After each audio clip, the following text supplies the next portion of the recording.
Before me creep and know for walk, teach me a few words when me no know for talk. Could I explain myself, me just know for ball. You there beside me throughout this all. So me have to salute your daddy.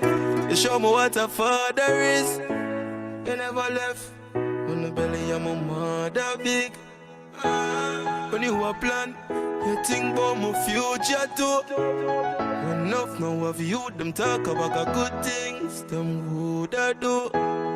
But I see when the child born, him never take his bicycle ride gone. For me not see him again. Him know about school and all me teacher them.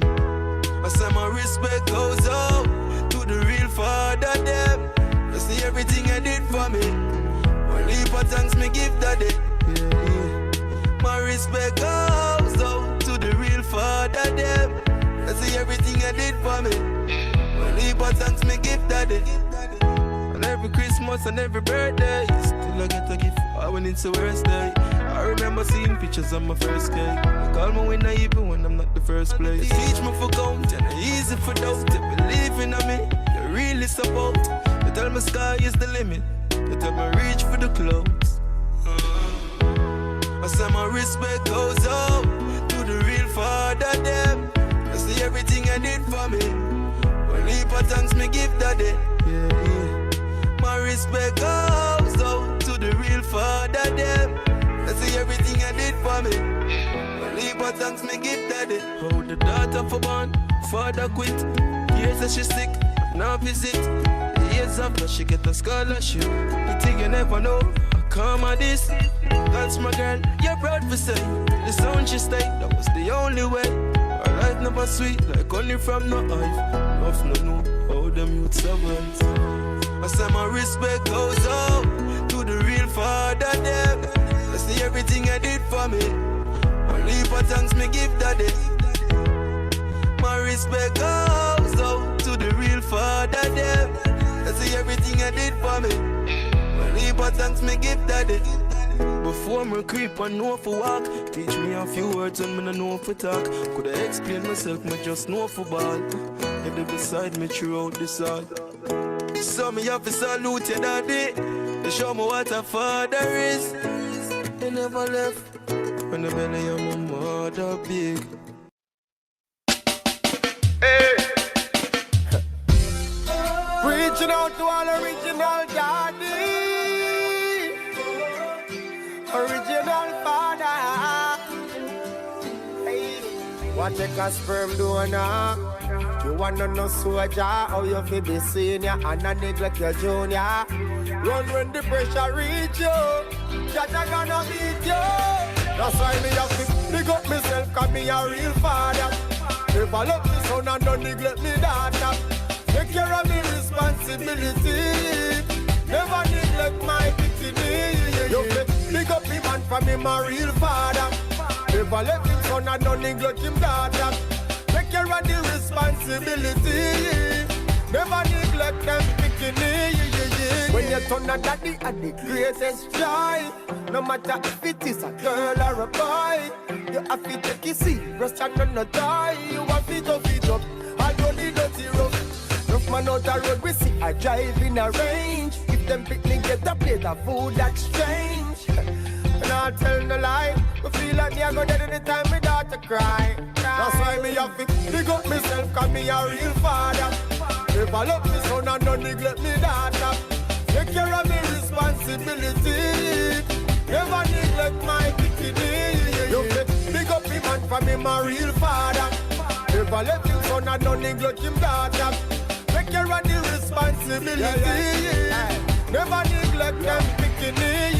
Me don't know where some man come from. God know me not understand how them live in a mansion and them picnic them live in a dumb plan. Mommy say she no see him. He must say I no feel him. Him say I no feel him. Dog look how your son favor you. Look on the little girl. Treat the baby mother like she deserve the world. Big up all the real mothers out there. And every daddy for you sing it out there. Big up myself cause me a real father. If I love me son and don't neglect me daughter. Take care of me responsibility. Never neglect my bikini. You big up me man for me my real father. If I left him son and don't neglect him daughter. Take Take care of the responsibility. Never neglect them picking.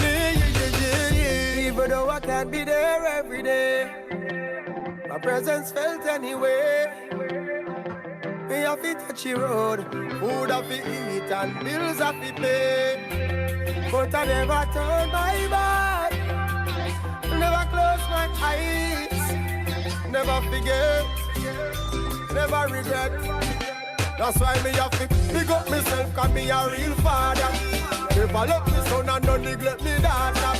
Take care of me responsibility, never neglect my dignity. You big up him man for me my real father.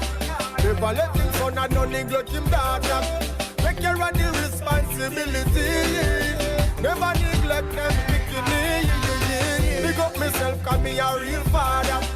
Never let me son and don't neglect me daughter. Take care of me responsibility, never neglect my dignity. You big up him man for me my real father. Never let him son and don't neglect him daughter. Take care of the responsibility, never neglect them dignity.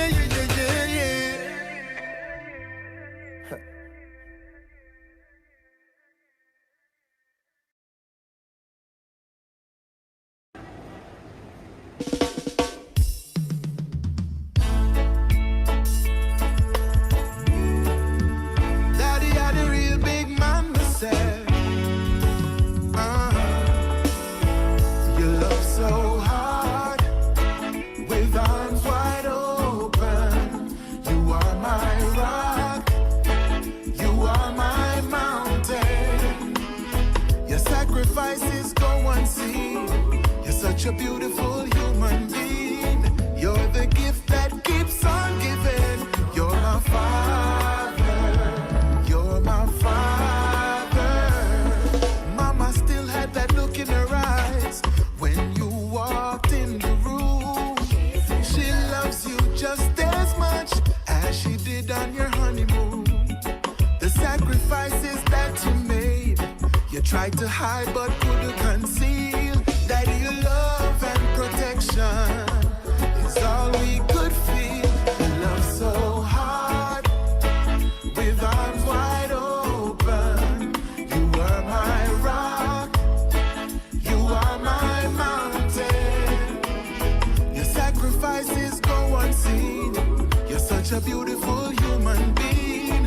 You're the gift that keeps on giving. You're my father. You're my father.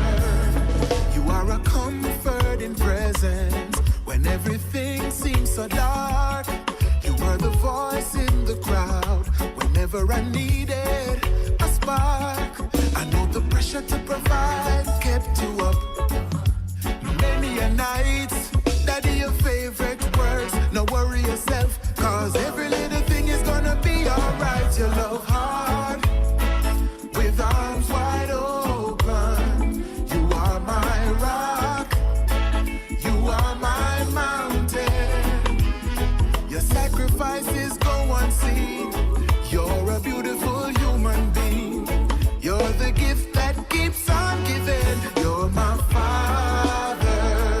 You're my father.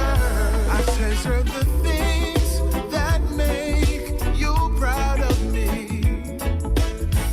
You're the perfect example of the man I want to be.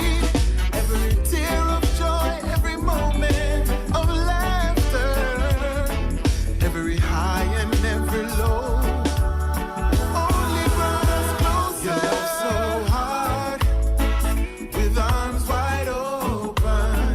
You are my rock, you are my mountain. Your sacrifices go unseen. You're such a beautiful human being. You're the gift that keeps on giving. You're my father. You're my father. You love so hard, with arms wide open. You are my rock, you are my mountain. Your sacrifices go unseen. You're a beautiful human being. You're the gift that keeps on giving. You're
crime is getting out of hand. No liar, no fireman. He said what you wanna be then, just like you. Me never ever see this, my mommy. Take care of me, you'd like you take care of me. That's who I wanna be, just like you, yeah. No, if you don't know them, daddy, thank God me know mine and him take care of me. Daddy, I'm a general. My boss a blank for my daddy. From the day my body's always been there for me. Through the ups and downs, you know you've always been around. So every day me show you love and not just Father's Day alone. Daddy, let me tell you straight, there's no greater man I want to emulate. I know that Mandela and Obama great, but in my life you are my head of state. Like you, always see you kiss my mommy, hug up and squeeze and caress my mommy. That's who I wanna be, just like you, yeah. No, if you don't know them, daddy, thank God me know mine and him take care of me. Daddy, I'm a general. Oh, genius, Spaniard, done. From me a little you know me turn a big man. You ever teach me right, you know you never lead me wrong. Teach me how to love, respect and treat a good man. Mommy says she see you when she sees my face. She smiles, so there is no disgrace. Your love puts her in a happy place. So I gotta say I wanna be like you. Treat my girl like you treat my mommy. Kill her with love but don't abuse her body. That's who I wanna be, just like you, yeah. No, if you don't know them, daddy, thank God me know mine and him take care of me. Daddy, I'm a general. I couldn't sing another song for you. Really sing from my heart, you know it's true. Daddy, I want my son to grow up and be just like you. I wouldn't want you no other way than like you.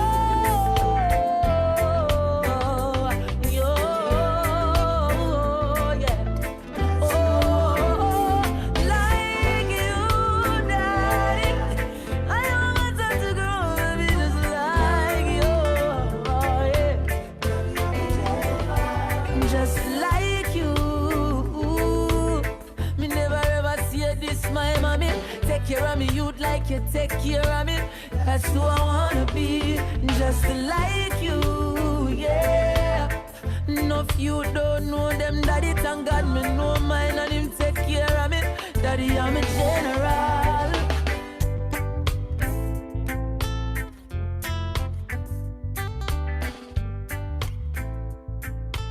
Daddy, I'm a general. Oh, you know one general is Africa. General, general, general, if you have a general son just like me. Genius, man, for general.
That was an introduction to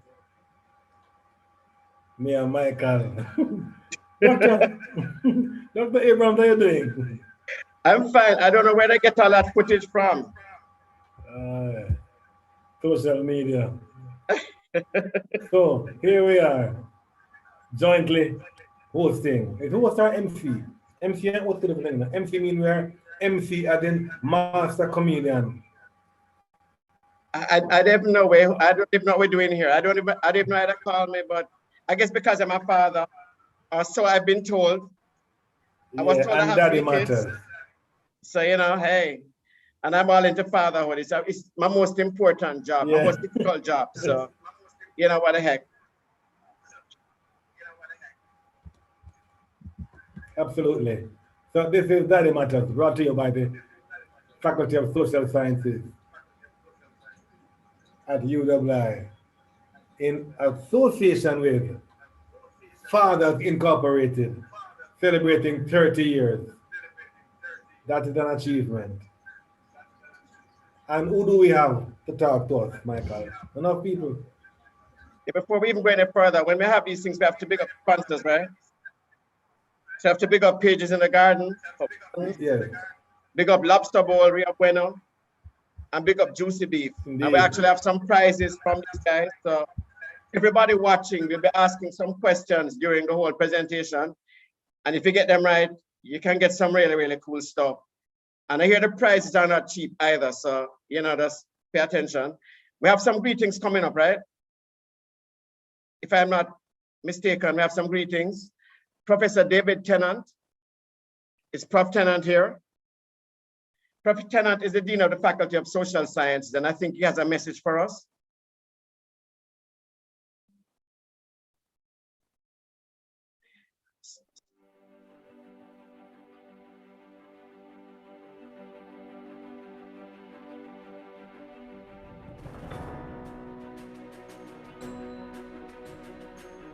Distinguished guests, colleagues, friends all, good day and welcome.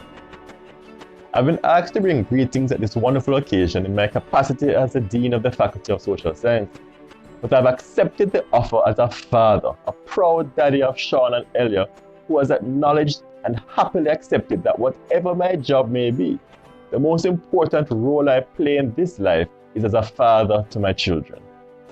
Colleagues and friends, there's a lot of information, misinformation and disinformation out there about fathers and fathering in Jamaica and the Caribbean. And as a father who is constantly trying to learn to be better, it is sometimes difficult to distinguish between the grand narrative and the harsh reality to seek to arrive at constructive truths. This session today is designed to move us away from the anecdotes and stories and to point us to the results of rigorous research conducted by colleagues mainly within the Faculty of Social Sciences. We're keeping it real, colleagues and friends. We're seeking to use our research to inform not only better policy making, but also better decision making at the household level, at the level of the individual father seeking to make a difference in the lives of his children. This is why I'm so pleased to be associated with this event, colleagues and friends. This is why it is our pleasure and privilege to work with Fathers Incorporated to host this event on the FSS at 60 banner. It is at moments like these that I'm proud to be a social scientist. I've inherited numerous wonderful legacies from the deans that have gone on before me. But one of the associations that I'm most proud of was left behind by Professor and Dean Barry Chevans, the founder of Fathers Incorporated. This is a body that continues to do tremendous work in an area that is close to my heart. I commend Dr. Herbert Gain and his team for carrying on the work of Prof. Chevans, and I'm enthusiastic that we will get a glimpse of this work in today's proceedings. I can't think of a better way to celebrate the eve of Father's Day than to consider the pertinent daddy matters that are up for discussion today. How fathers use their time, being a good father and partner dynamics, mentoring boys the back to life experience, the importance of fathers to girls, below the radar, boys who have sex before age 16, managing money, having dollars and cents, mental health and young men in Jamaica, Our colleagues, just some of the topics that will be discussed today. Colleagues and friends, I'm here today as a student. I'm going old school. I have out my pencil and notepad. I'm ready to learn. Welcome and thank you for being a part of this important event. And let me close by extending tremendous commendations to Dr. Gale and the entire team that have planned this event. Thank you.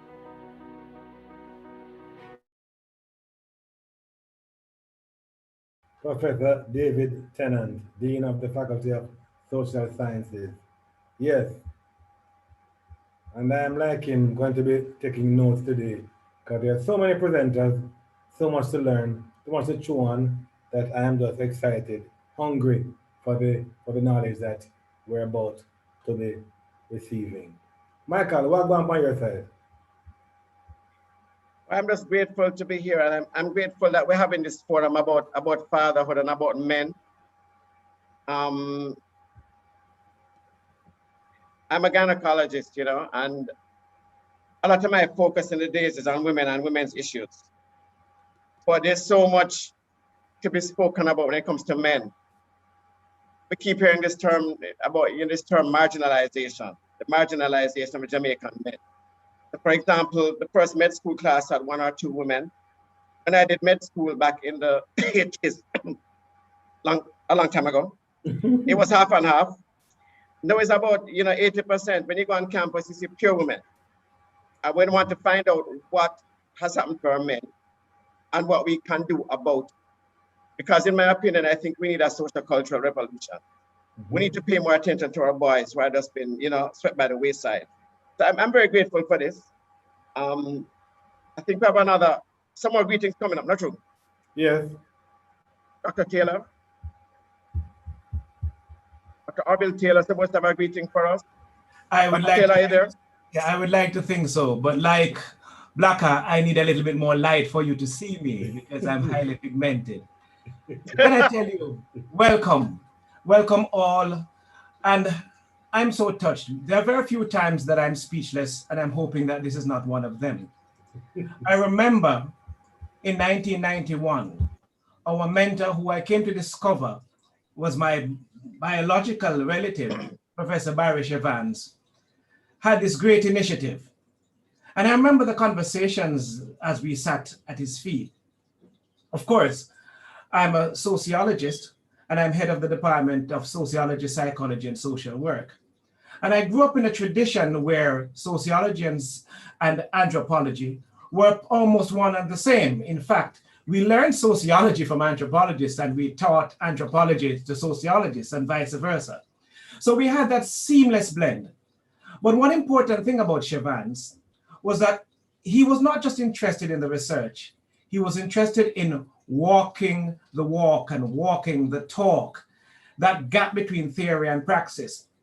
But here's one of the problems that we have had. We don't want to admit that we are still post-colonial. Matter of fact, we're still colonial people steeped in plantation legacies where we have our eyes blind shut or wide shut, if you wish.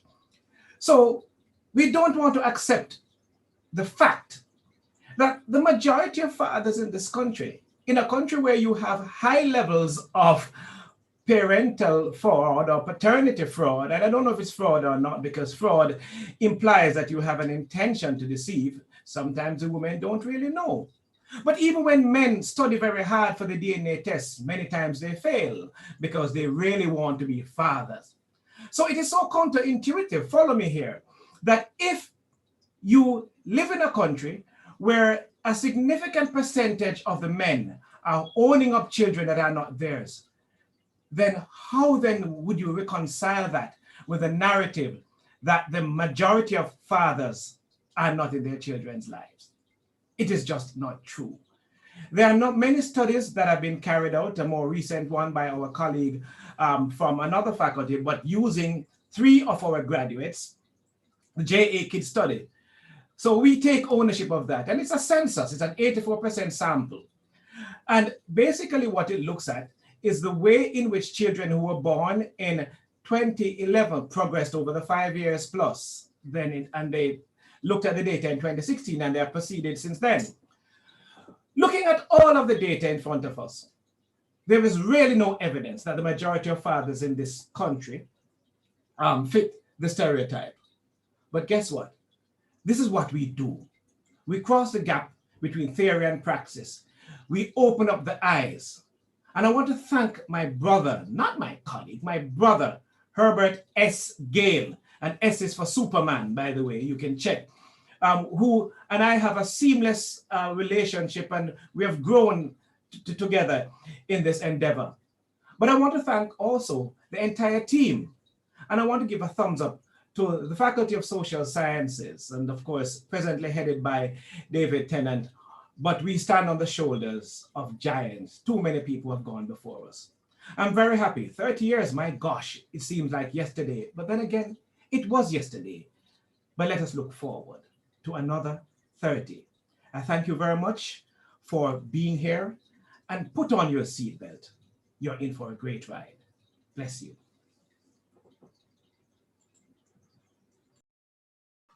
Indeed, I'm ready for the ride. How about you, Michael? You ready for the ride? Let me tell you, I'm grateful that something Dr. Taylor said a while ago about this narrative about fathers being absent. I'm glad that he brought that up, because many people have this impression that, boy, Jamaican fathers missing in action and with us worthless. And I'm glad that there's actually data to show that that is not true, that most of us are not absent. And I hope people watching will learn, and as Professor Tennant said, take notes. Most of us are actually present. I'm present, I know you're present.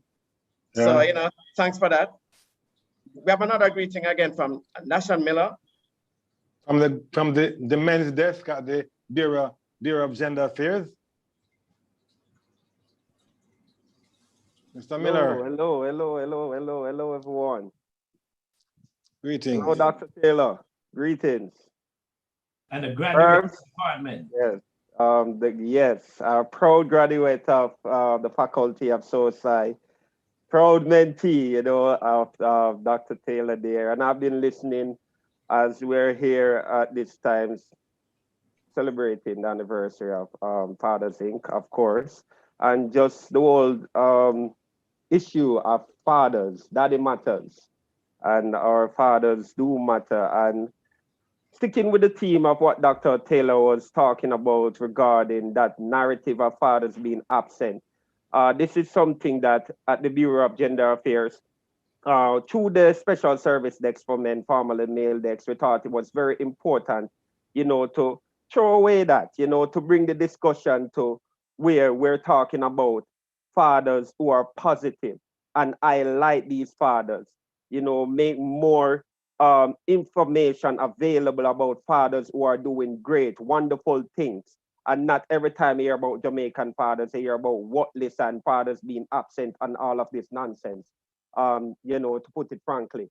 So at the Bureau of Gender Affairs, I, along with several stakeholders, male groups, I see Courtney Morrison there from Mogava, and several others, work with Dr. Gale. And we, even now, as we speak, we're preparing to have our Outstanding Fathers Award, our third installment. I see Mr. McLean, Roxroy McLean, who is one of the awardees of our third annual Outstanding Fathers event. And we are celebrating fatherhood and the positivity that surrounds fatherhood in Jamaica. We have had Amazing Dads TV series on television Jamaica, again highlighting exemplary fathers, see the journey, and we're looking to have season 2 of that installment. We work along with the Institute for Gender and Development Study, conducting a survey, island-wide survey, looking at positive fathers, a bridge to enhance fatherhood and community cohesion.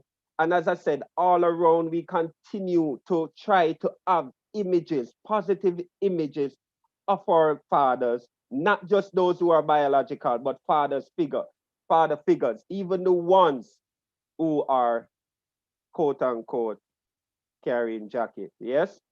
So we don't want to talk about this. And as I say, Dr. Taylor talk about that fraud, whether it's through deception or just genuinely not knowing our fathers have been doing outstanding job, and we have to commend them, not to pat them on their back, but to big them up, because they have been teared down continuously. And we're saying, let's stop this foolishness. When we hear people say that at the Bureau of Gender Affairs, we're saying, no, no, no, this can't continue. We're not buying into this, right? So all of those gender specialists who have their gender agenda, we have to stop them in their track. And I'm telling you, at the Bureau of Gender Affairs, especially where I'm concerned, that will never be, that can't be the case, and it will not continue, because this is what we're about, and this is what we plan to continue to do, put out positive images of our fathers. So on behalf of the Bureau of Gender Affairs, the Special Service Desk for Men, I'm just so happy, so honored to be here this afternoon, and I'm just looking forward to hear greater things and to working with everybody that's here. You know, Black Ellis, I see you. Yes, as I said, I could call everyone name, but I'm just so thankful that we're having this forum. And more partnership will be forged, more collaboration will be done. And thanks again. Looking forward. All right. Thank you, Mr. Miller. Thank you, Prof. Tennant. Thank you, Dr. Taylor. Yes, so we have any more greetings that we're going straight into the many presentations now, Michael? Well, I think it's time to introduce the real big man. Yeah. Dr. Gale, and Herbert he said he didn't want any long intro. There's some stuff on the bio here that we have a short bio. He doesn't really want too much to be said about him, although he's a real big man. You have the bio? You want me to talk about him? Yeah, you go ahead. Cause I could talk from memory, but you go ahead. Read the bio. Cause I can't talk about Herb, the Herb I know, but all right, so for those of you watching who don't know who Herbert Gale is, he's a senior lecturer at the UWI Mona, anthropologist of social violence. He was trained at the School of Oriental and African Studies, University of London. He has been the chairman of Fathers Inc. for the past 15 years. And this is interesting. I'm reading from the bio now, right? It says that Herbert is preoccupied with the dream that humans can live together as partners rather than in constant conflict, and believe that science and research combined with good human spirit can help us achieve this. Herbert is a major influence on my life. Let me just say that. Every time I have a conversation with him, whether it's in the parking lot at Mona Prep or on the telephone, I feel like I've gone to a university lecture. The man is phenomenal and he has so much information to share. So Dr. Gale, you there? Herbert? Herbs. Blessings, blessings, blessings, blessings, my brothers. Blessings. All right, so let me just say good afternoon to everyone. And I'm going to take you a little bit through the journey of Fathers Inc.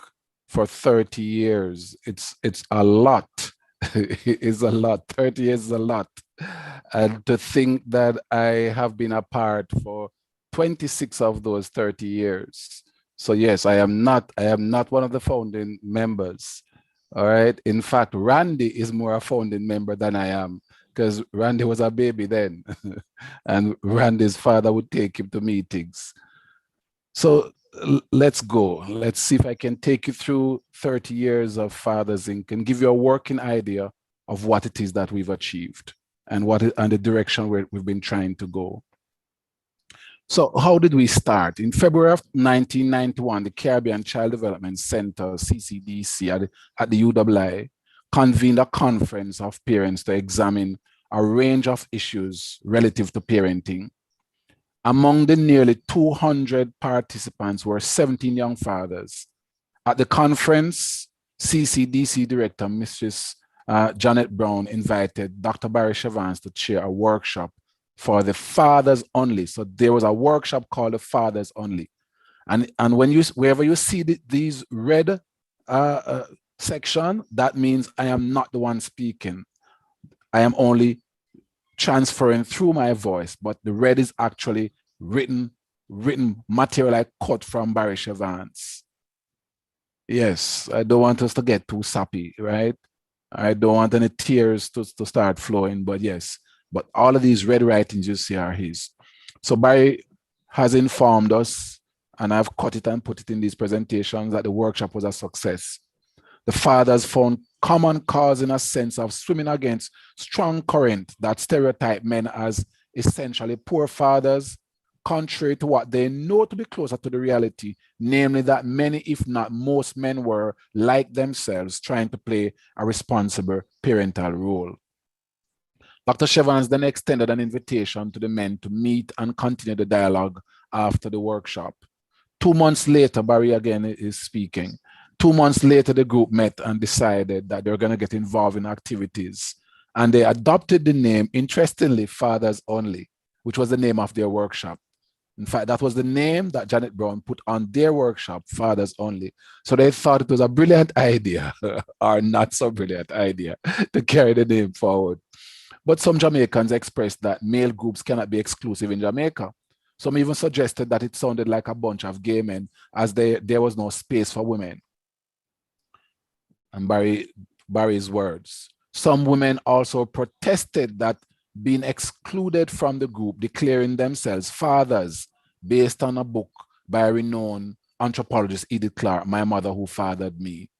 But a significant group of women were partnerists, which we love. We love partnership like cook food. They wanted to work with fathers to make our families better. The fathers were impressed by this group. And in 1993, before we registered the company, it became Fathers Incorporated, which means women are included rather than Fathers Only. So now we know it. Fathers Incorporated has female members and does not exclude women. I bet some people are just learning this for the first time.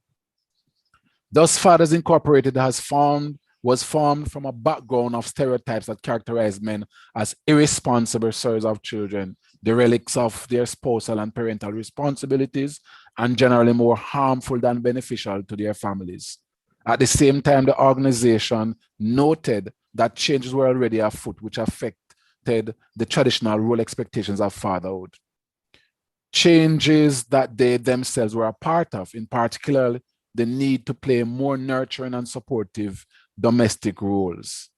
As found in, of course, the 1993 study, of course, we have to big up Prof. Anderson.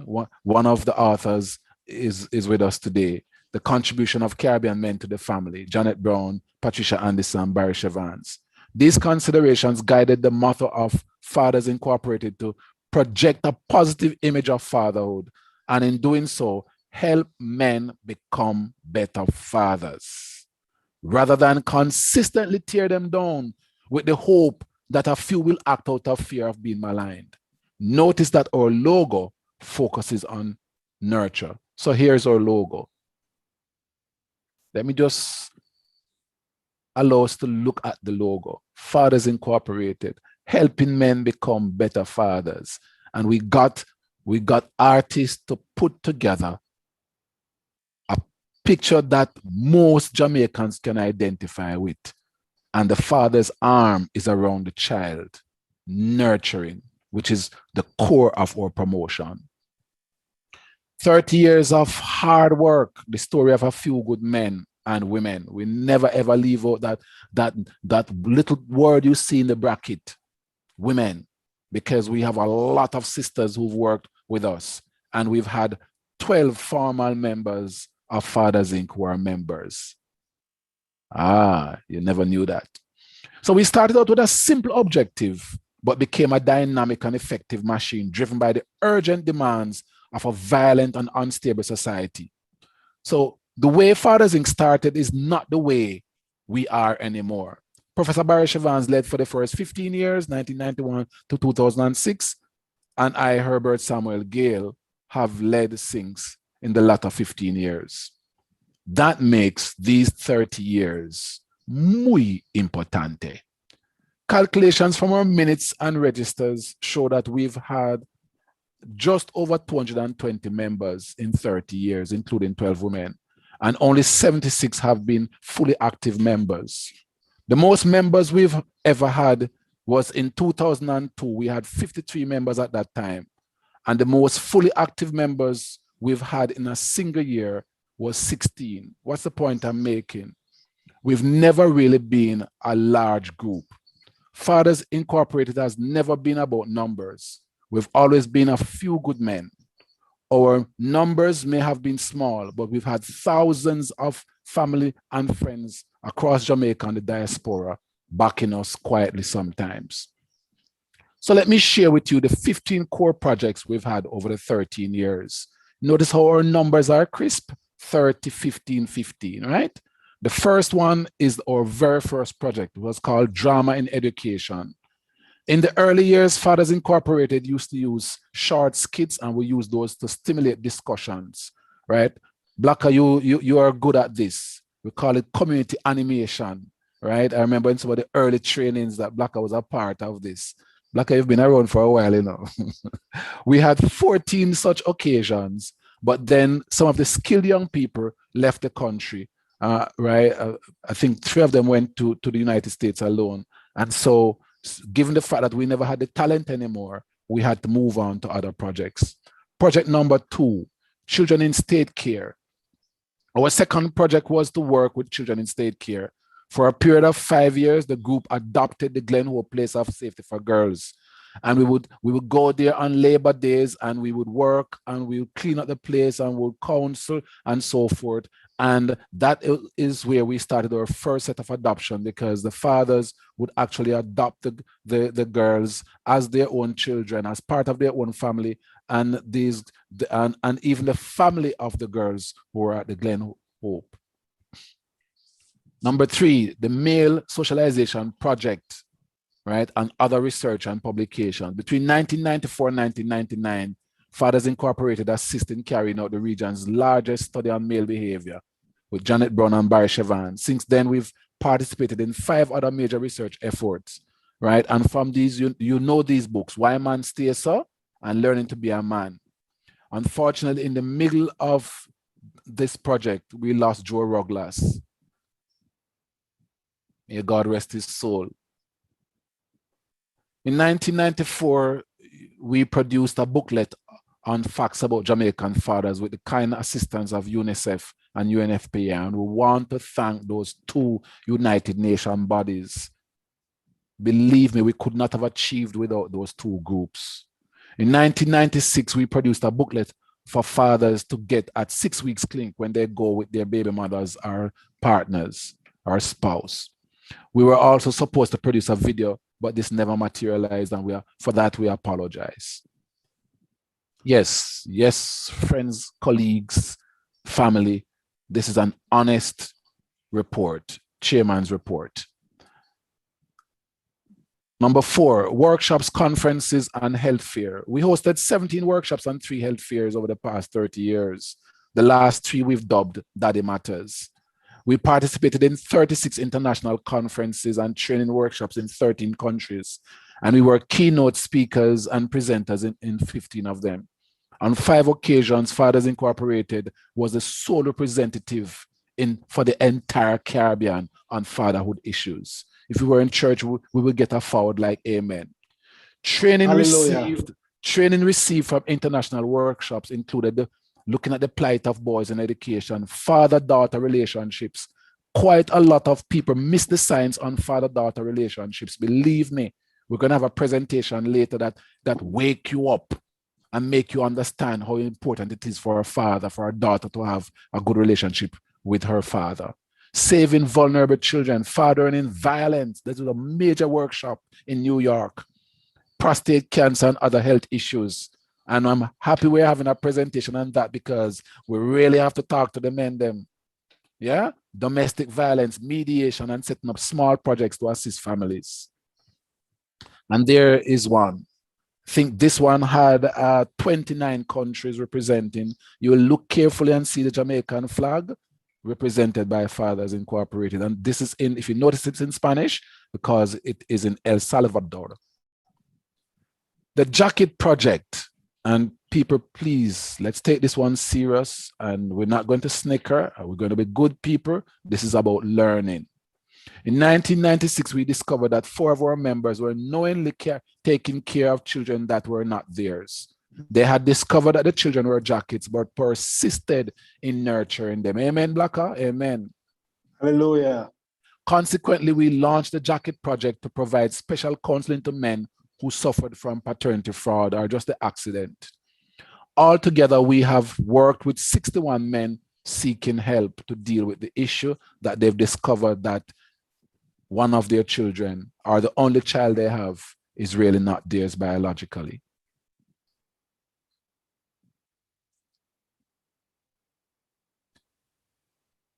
We have also helped 17 men to get DNA tests with 14 bad results accompanied by a series of counseling. Then something strange, so strange happened in 2001. A woman called and said, Herbs, I am part of a group of 7 of us as women. All of us have given our partners jacket and we need help. The 7 women had found each other, maybe in conversations, that they had all given their main partner a jacket. And they came to us for help. And we used them to snowball, and we found other women who also needed help.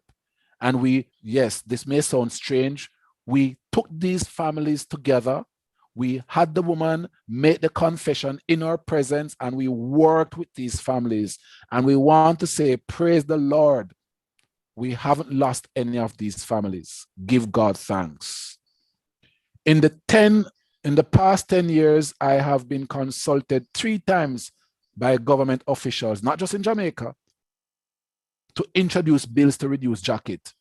But we practitioners know that jackets are a child-shifting practice and to find the best father for a child. And therefore, as a country developed, these numbers will naturally fall. We're also aware that if we at Fathers Inc. were to encourage governments to start testing at birth before educating people, we were going to have bloodshed. And that is why we have not encouraged any government at all in the region to start doing DNA at birth until there's some degree of sensitization and some work done on the ground, because our aim is to preserve families, not to hurt anybody or to have any schadenfreude. Let me give you the word, which means the sense of wanting some revenge. That has never, ever been us at Fathers Inc. Number 6, the Fathers Week project, and of course, accompanied by concerts. Starting in 1996, we mounted a week of activities, including several fora held throughout the island, media interviews, and a Father's Day concert co-sponsored by the Prime Minister's office on the grounds of Jamaica House. Fathers Incorporated played host that year to 2 anthropologists from the Cameroons and Kenya who addressed audiences on fatherhood in the country. The following year, the guest of the week of activities were the president of the Mothers and Fathers Union of St. Lucia, who addressed a conference of young fathers. Since then, we've had 3 more Fathers Week and 2 concerts. But boy, let me tell you, it got it tough. We literally made a profit of $199,000 from the concert. Never got to 200,000. But we want to thank God for the efforts and the good support we got from people. Number 7, the Model Fathers Award. In 1997, we launched the Model Fathers Award, Mother Father of the Year Award. Nominations were solicited from children by way of a short essay. So the mother father had to make a consistent effort to provide for his children, play a supportive and respectful role in the domestic life of his family, and be a respected member of his community. And we would get a team of persons who would shortlist these people, and then we would drive, mostly Solomon McCullough and myself, or Barry and myself, we would drive and find these 5 fathers, and we would place them in order, 1st, 2nd, and 3rd. Right, in terms of runner-up. Mr. Eric Higgins, we expect him to be on YouTube someplace listening. Mr. Eric Higgins, I want to big up that man. He was the last model father in 2010, and he remains one of the flagships of Fathers Incorporated. Big up yourself, Eric, my brother.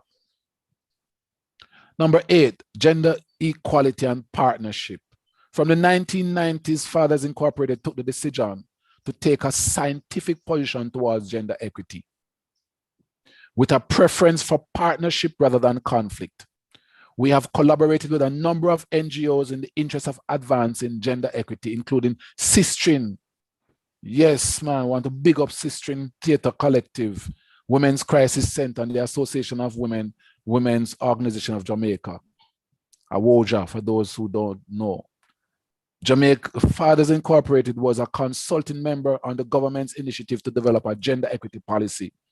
The organization has attracted generous support from UNFPA, right? The UNICEF, the Canadian Cooperation Organization, and Christian Aid for these projects. Number 9, the Big Brother Project. We gladly played the role of Big Brother and fathers to schools and special institutions such as Children First. Want to big up Children First. Claudette Pius, my sister. We helped to initiate the idea of Boys Day in Jamaica and participated yearly and continuously welcomed the invitation to do so in all parishes across the country. We used to have 10 per year. Now we're down to 2 to 4 per year because that's what we can do. But we've done 74 Boys Days in our 30 years. It's been a journey. Number 10, mentorship. And we're gonna hear from someone who's done more than twice what we've done. And we really want to say thank you to Back to Life Foundation. But we've done 121 boys and 16 girls, and we've made sure all our mentors have had some form of training. And believe me, folk, selecting mentors for people's children is not an easy kettle of fish. But I'll allow someone else to speak more about mentorship. We started mentoring boys and young men in 1996, but the numbers were small. In 2006, we increased the mentorship capacity to 10 boys per year and started working with fathers and daughters in trouble. However, 80% of the times, it was the women who came to us for help.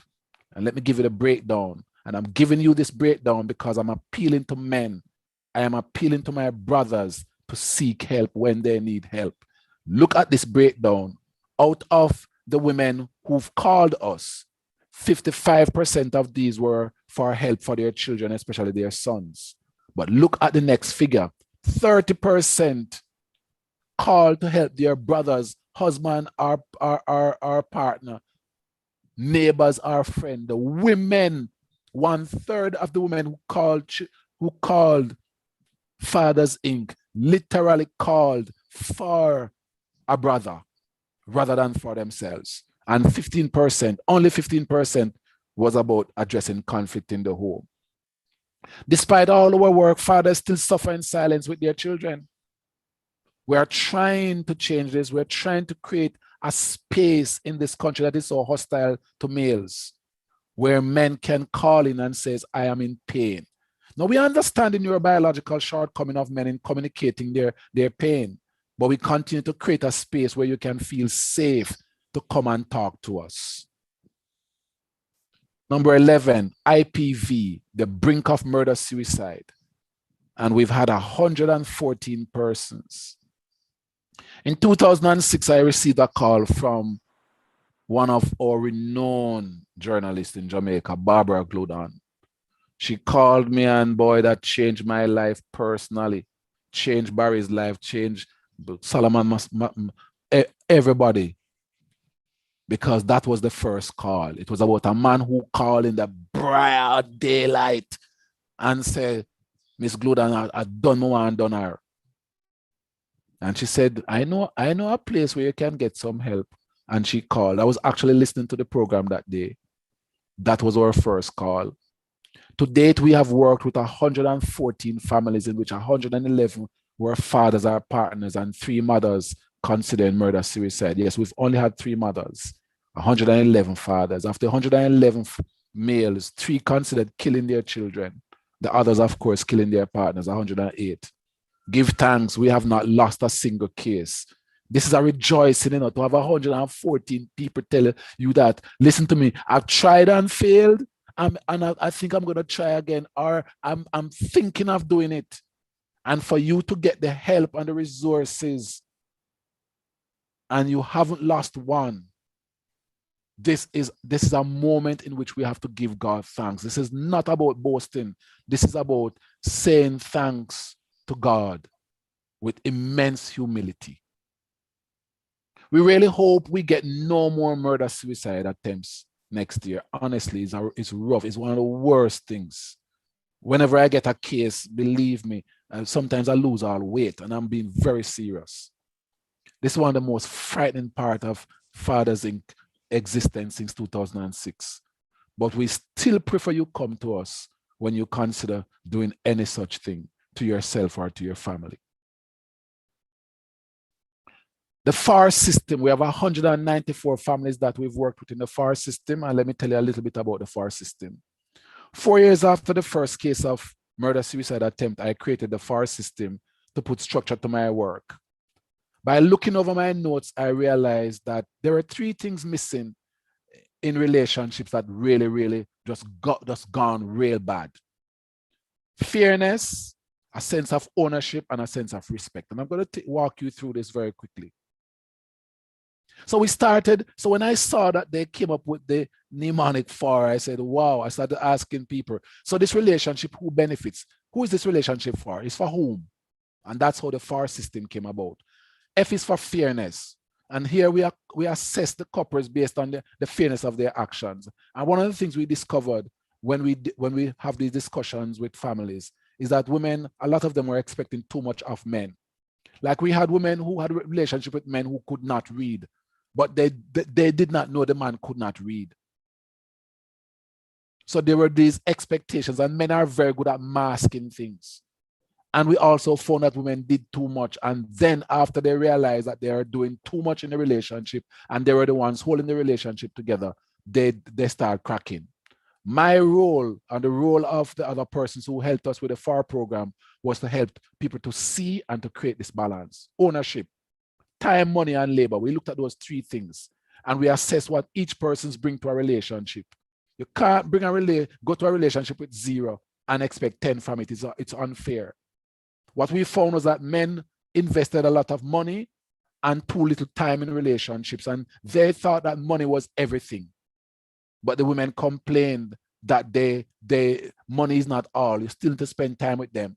We found a lot of men who were doing clandestine activities, robbing and stealing just to provide. And we had to work with those. And on the side of the women, we found that some of the women invested too much time and labor. And some of them actually took the men as projects and were trying to change the men. There's so much frustration on this level called ownership.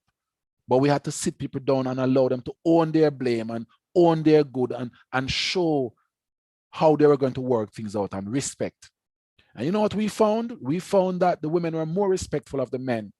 The men understood the issue of fear more than they understood a lot of the men who were in violent situations. They understood fear but not respect because they were so battered as children by their caregivers, both parents. How the most abused parties reacted? What we found is that the women, the first thing they did was to seek help. Second thing was psychological abuse of the man. Third thing was having an extra relationship. And believe me, people, this is very scientific. We've documented this for years. Then there's depression. Then they beat or stab the man. And the last thing Jamaican females do is leave. They're not leaving the relationship. So there's a lot that we have to deal with, because when I speak to people in other countries, this is not the order. All right, please understand that we have our own unique set of problems. When we got to the men, the first thing they did was to beat or hit their partner or fight. Then they go into depression. Then they literally consider murder-suicide before they left the relationship. And the last thing they did was to seek help. Can you see the problem? Number 12 of 15. Between 2008 and 2017, we established the Youth Father Project and assisted 9 young men who, though having no children, had to father their entire families. The worst being one of 23 years old, caring for 5 siblings. In all cases, the boys and young men ranging from age 15 to 24 had considered suicide. They were so depressed. Their loads were absolutely beyond human carrying capacity. We are happy to announce that all of them, with God's help and a bit of our shouldering have found some degree of ontological security, meaning a sense of future. All of them are stable today. 5 are actually now raising families of their own. Thank you, Renaissance Disco. They were the first ones to give us $100,000 to help these young people. Number 13, the Converted Gang Member Project. In 2008, a young man came to my office here at the UWI and told me, and I'm quoting word for word, I want to become a human. I said, what? Is he not a human? No. He said, no, boss, no. I'm a drunk, you have no idea. I have a baby on the way, and guess what, Doc? He's a girl. He's a girl. Jaja, no, he's a girl. I know when I become soft, I am going to get killed. But I want to raise my daughter, even to finish basic school before I die. We found help for him, and he lived to see his daughter enter secondary school before his old gang found him. Yeah, guy even left the country and came back, and his old gang found him and shot him 14 times. Between 2008 and present, we have rescued 16 families of men who converted from criminal gangs through counseling and small financial support. The largest was $80,000 because we don't have a lot of money to start farming cash crops. And the smallest was $30,000 to give his baby mother to set up a shop. And we've been trying since. Number 14, the Women's Center of Jamaica Foundation Alliance. In 1996, Mrs. Pamela McNeil. I want people to pause at that name. Mrs. McNeil called Barry Chevans and me to a meeting. They called us to a meeting. She lamented that too many girls were going home after heavy investments and getting pregnant again. We decided to carry out a research. We found that over 90% of the girls were with young, vulnerable men. In a brainstorm based on the findings, Mrs. McNeil caught me whispering to Prof. Chevans, saying, and she said, say it out loud, man, say it out loud. And I informed the meeting that if we invested in the baby father rather than try to arrest him, he would be too empowered to want to get her pregnant again. And the Men at Risk program was born. Yes, Mrs. McNeil used the women's money to help the young men. And in return, stable relationships emerged and the repeat pregnancies went down. In 2000, we traced some of these families and found them, the bulk of them, over 80% of them intact. Today, over 80% of teenage mothers who attend the center or the foundation complete school, and we give thanks. I want to big up Mrs. McNeil's family. Mrs. McNeil is gone. I want to big up Mrs. Beryl Ware, who followed as the head. Number 15, media presentations and public lecture. Media presentations and consultations, we've done 60 per year on average since the year 2010. This has been our most effective tool in reaching families to spread the message that both mothers and fathers, along with communities, are needed to create a functional social product called a human being. Where both parents cannot work together, we try to support that single parent, father or mother. We do not, believe me, we do not discriminate. Our calculations show that Fathers Incorporated has done over 1,200 public presentations in the past 30 years, focused on parenting and partnership. The record year was in 2017, in which we did 105 presentations across 7 countries in the region, carried out by 5 members with the gift of public speaking. Our most critical challenge tells us that, listen me, if you come to Fathers Inc., you need to be strong-hearted. We've lost loved ones. In 2010, we lost our founder and beloved, Professor Barry Chevans. Our tears are still not dried. In 2016, while I was in Belize, launching a book on violence in Belize, Salwan McCullough, yes, Soji, our brethren, our deputy chairman was shot and killed at his home by the same people that we've spent so much of our efforts trying to save, young men. But we soldier on. Second problem was finding a permanent space for an office. You'd never believe it, we've relocated 6 times in 30 years. But we give praise that we could always come back to the UWI, to the Department of Sociology, Psychology, and Social Work, where we started. We created a center, the Barry Chevans Fathers Resource Center in Mona, in the Mona Social Services UWI Township office in Bryce Hill, Augustown, but that did not stay for long. In 2014, we relocated with the Mona Social Services, getting funding for a male group. Boy, that is the same thing as in the Bible where it says, can a rich man go to heaven? We do not aggressively seek funding from the public anymore, as our failure rate has been over 90% despite our creative attempts, including even asking women to help us to get money. The people who turn us down, guess who turned us down the most? Wealthy men in Jamaica. Things are changing. There are a few of them now who are seeing the light, but a lot of men are not supportive of men. Jamaica is one of the most male hostile places in the world, believe me. Jamaicans invest millions in helping women and girls, but not men and boys, and most cannot see the connection. They think that women relate to women every day and men don't exist. It's a weird idea. Much of this is said to be caused by homophobia, but the problem is far more complex. The core problems are our inherited fragile masculinity and our extreme attachment to our mothers due to chattel slavery, which denied us the chance to have a father. Fathers Incorporated set out to reverse this wrong. Not only middle-class children should have fathers, but the burden remains heavy on us as we have no consistent source of funding. Frozen IDPs. There are some international development partners who are frozen in their ideas of gender. And we also have to work with some gender advocates who were hurt during their childhood. I'm going to be very honest with you today. And together, this world has created some very cruel stereotypes of fathers. In 2011, an international consultant had lunch with me and broke down in tears.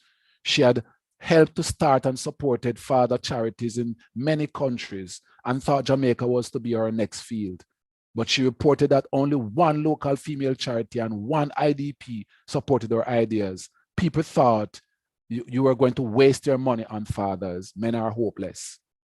In 2018, another international female consultant needed to interview me as the chairman of Fathers Incorporated. She seemed so tense, I'm telling you, when she called me and said, I am here at your office. And I was like, why would this international person be so tense? So I took the entire team to Helsha to have some fish. And as we spoke on the beach, they told us of the kinds of stuff that people had said about me and Fathers Inc., all negative. And so she felt so sad that she was forced to come and interview me. Can you imagine? Then she said she discovered, A, you are a partnerist just like me, believing that people have to partner. And B, you're actually a nice person. Shocker. In 2019, an IDP met with me and suggested that they had acted on misinformation for years, but now they plan to work with us. It's a journey, colleagues, it's a journey. On behalf of Fathers Incorporated, none of us have ever responded to any attacks from any group. I've been encouraged by people to Herbs, done them. Just one day have a press conference and done them. And I've said, no, that is not the journey. We are not Scott and Friday. We've never ever thought that this was fair. If somebody does you something that is unfair, it is also unfair to respond in like manner. In 1996, we took an oath never to bash females or use any form of bigotry to express a point. We pledged in that meeting right there out in the car park, holding hands together as brothers. We pledged to use only scientific material or research to educate the Jamaican people, never ever any form of hatred for any group. Has this non-confrontational academic method worked? Yes. Gradually, Jamaicans are seeing that fathers are becoming better and we're becoming a better people.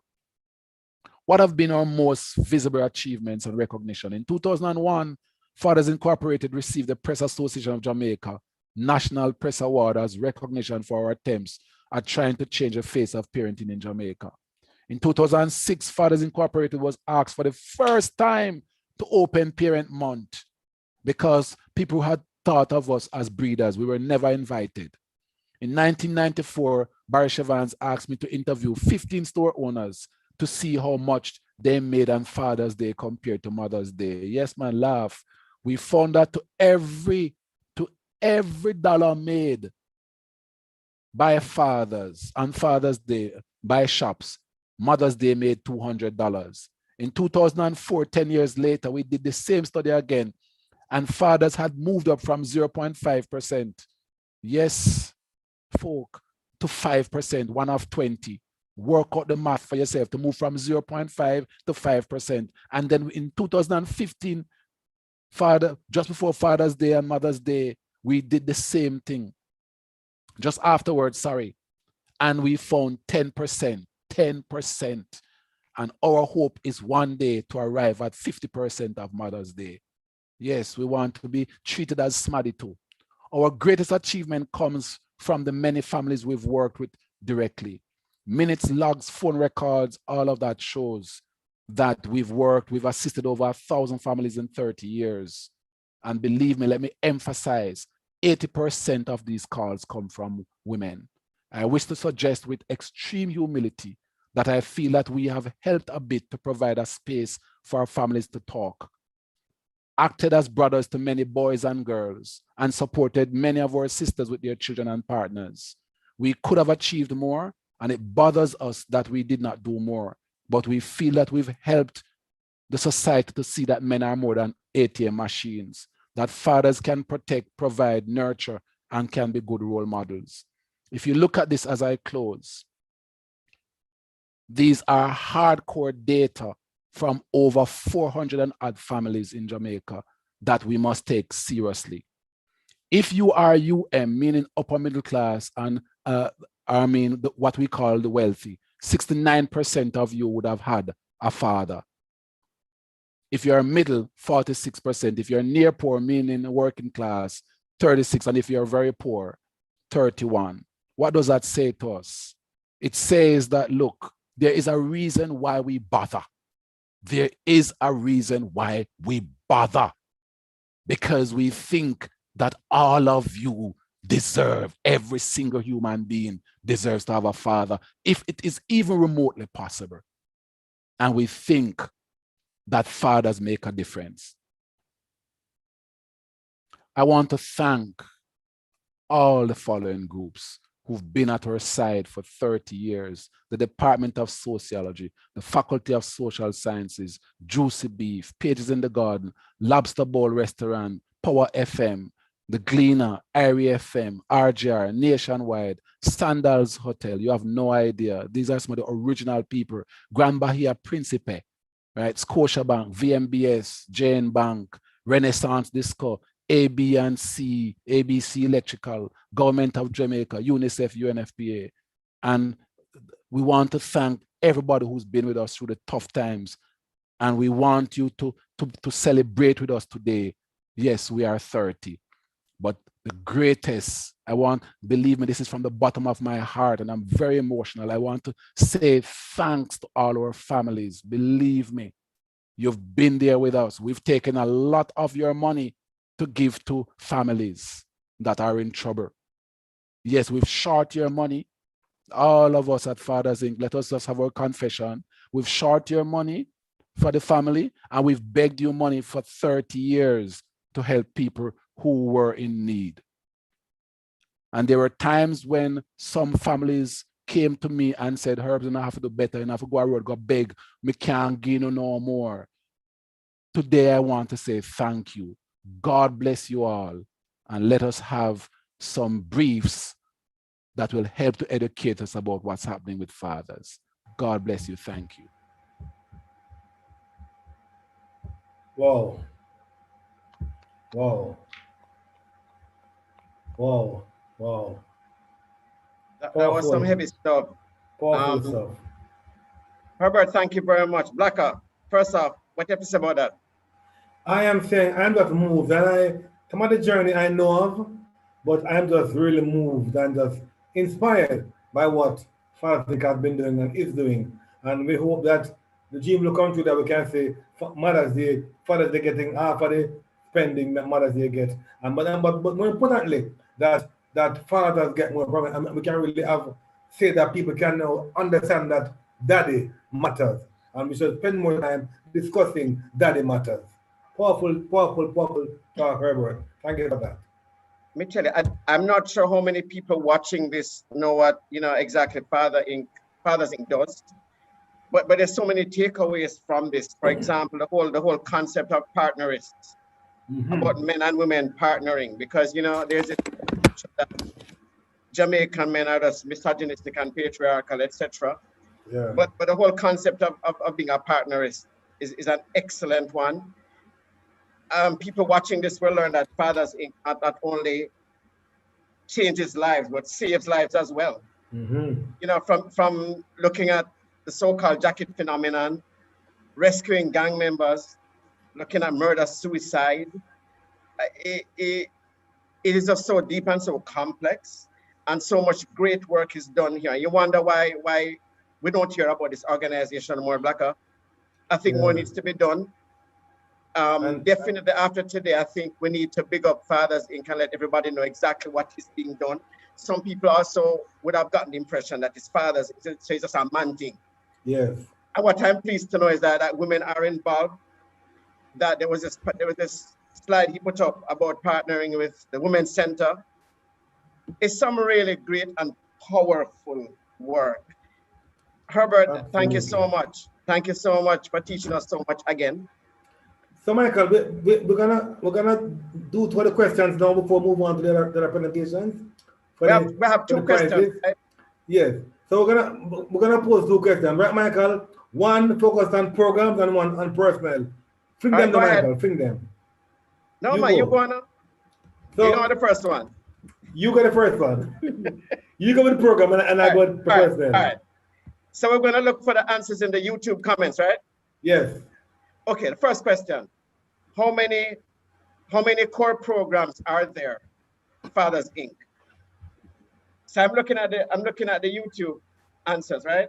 Yes. How many core programs are there in Fathers Inc.? And the second question is, name the. Let's look for answer first before move number two. I'm looking. I don't see anything in my feed. You see anything on yours? Not seeing any. I don't really trust my equipment, Blacker. I'm not seeing any either. No answers just yet. Oh, there's some delay in it, Michael. So let's give some time for the answer for the first question. So we're asking how many core programs? And the second question is what, Blacker? Name the man who was Dean of SOSI and also the founder of Fathers Incorporated. Name that man. So number one, list the programs, name the number of programs. Number two, name the man. It could have been a nice prize for you and your father, or you as a father. Right here, thank the Fathers Incorporated. Wow. So we have 5 prizes to give away, right? Yes. One is dinner for 2 at Pages in the garden. That's at Hope Gardens. Another prize is dinner for 4, and that's at Lobster Bowl, and that's in Rio Bueno. And there are 3 gift baskets from Juicy Beef. I was told that the gift baskets are not just patties. I was told they're very expensive. Yes. I'm not sure what is in the gift baskets, but I hear they're really cool gift baskets, okay? From Juicy Beef. You and I can win them, Michael. Not really, unless we kind of... Can we know the answer them, Yeah, I study hard too. Unless you use some other name on YouTube. I tell you. So while we look out for we're looking out for that. We have to keep on with the program though. So we have some presentations. We have a lot of presentations, and I'm just reminding the presenters to keep the presentations to 5 minutes. 5 minutes, or you'll be tactfully. We have to find some way of tactfully kind of telling them that you're kind of going on too long. Yeah. I will start waving and dancing. I'll do the Macarena. No, I will wave and you dance. You don't want to see me dance, because once you see that, you can't unsee it. So I'm not doing that. So we have a list of presentations, right? Yes, we have Dr. Heather Ricketts, we have Professor Patricia Anderson, we have Mr. Roxroy McLean, Attorney at Law Lorna Phillips, we have Professor Christopher Charles, Dr. Julian Devonish, Dr. Orville Beckford, Randy Davidson, Caroline McPherson Cook, Dr. Rosemary Johnson, Pastor Courtney Morrison, Dr. Karen Carpenter, Dr. Clifton Reed, Dr. Jeffrey Walcott, and Dr. Herbert Gale, of course. Hey, it's a lot. But Michael, you and I are both fathers, and we have to manage our time. So let's start with the first presenter, Dr. Heather Ricketts, on how fathers use their time.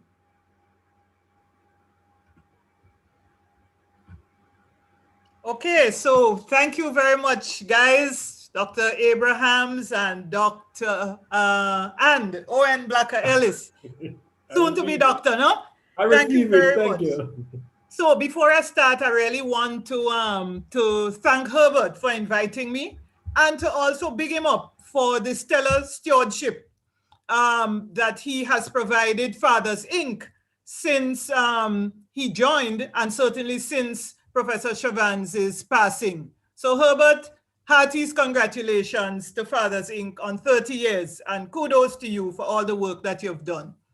Okay, so my presentation today is on how fathers in Jamaica use their time. Now, can we go to the next slide? Good. So this data comes from the special time use module of the Jamaica Survey of Living Conditions. So in 2018, we introduced a special time use module into the Survey of Living Conditions, which is a nationally representative multi-topic household survey. And so we asked household members who were adults, 18 years and older, to tell us how they spend their time. And the time use reference was 1 day, a 24-hour period, which was a pre-assigned day, which could fall anywhere between Saturday and Sunday inclusive. And so our time use modules responses came from about 50% of the households of the JSLC, and that sample was randomly selected. We can move on. So from this slide, we are looking at the average time allocation per day as a share of all activities by sex, males and females. And so we can see immediately that 5 activities, which are paid work, unpaid care and domestic work, self-care, use of communication media, and leisure and social activities dominate the average adult's day. So about 97% of their day is spent in these 5 activities. When you look at it by sex, male, female, you see immediately stark differences in the time spent in paid work and in unpaid care and domestic work. If you look at paid work, men are spending about 20.9% of their day in paid work compared to females who spend 13.2% of their day in paid work. But look at unpaid care and domestic work. Males spend 8% of their day, whereas females spend 18% of their day in unpaid care and domestic work. And what I mean there really is cooking, washing, cleaning, looking after children, etc. We can move on to the next slide. Now, when we compare the time allocations per day as a share of all activities by the sex of the parent, father, and mother, you see some interesting things. So whereas males in general spend about 20% of their day in paid work, fathers spend 25% of their day in paid work. Mothers spend now 15% of their day, moving from 13% to 15% of their day in paid work. But look at unpaid care and domestic work. Fathers' share of activities in unpaid care and domestic work goes up a little, from 8.4% to 9%. And for mothers, it jumps from 18% to 23%. So we see that the corollary of engagement in paid work, where men in paid work, women in unpaid care and domestic work, is that mothers spend 23% of their day in unpaid work, while fathers spend 9%. Can we move on? So if you compare the daily allocations of males and females, we see how males move from 1/5 to 1/4 and so on. This increased allocation by fathers in terms of their involvement in paid work highlights the demand and the expectation for them to satisfy their role as providers. So becoming a father really means that men take on the responsibility, the additional responsibilities, providing for their families. And that can involve, can you just go back one slide? It can involve cutting back on leisure and social activities. That's what happens. And cutting back on the use of communication media. Now, while fathers' involvement in unpaid care and domestic work increases only marginally, their participation rates in childcare and helping with homework increases threefold. So can you just go to the next slide? Look at the engagement of fathers versus adult males in general. And when you look at things such as caring for children between the age of 0 and 5 years old, you will see that it jumps from about 6% to 26%. Caring for children 6 to 14 years old, we see a big jump here from 6% to 17.5%. Helping with homework, moving from 2.8% to 7.4%. So males, once they become a father, they do engage in activities of care. They do engage in quite a bit of care activities. And in the last slide, if we move on to the last slide, if you look at the actual engagement in unpaid, not the last slide, but the slide before.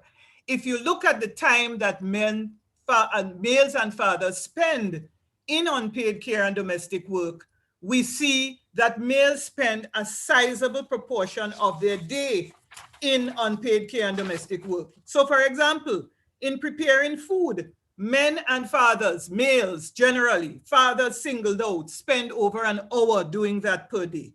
Cleaning the house, just about an hour. Doing laundry, a little over an hour. Caring for children 0 to 5, almost 2 hours. Shopping for the household, about an hour and a half. Caring for 6 to 14-year-olds, a little over an hour. Helping with homework, just about an hour, etc., etc. And so we can argue that fatherhood has certain responsibilities and sacrifices that men clearly try to perform, and they seem willing to make for their fathers. So I would end by saying, don't follow the old talk. There are many men who play their role and they take their roles very seriously. Guys, happy Father's Day to all of you who are fathers. Thank you.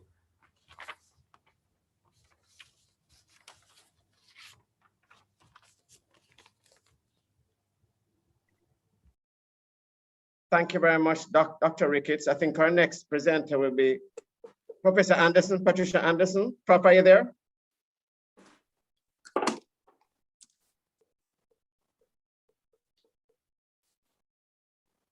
Yes, Professor Patricia Anderson, retired professor of applied sociology at UW Mona, head of the Department of Sociology and Social Work. I need to explain that I have started to have a problem with my internet. It has become very unstable. So every now and again it just breaks and it then reconnects. So I will just have to talk as rapidly as I can.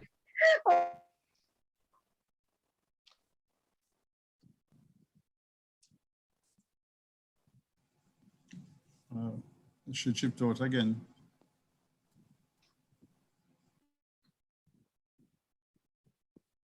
In the meantime, we already have 2 winners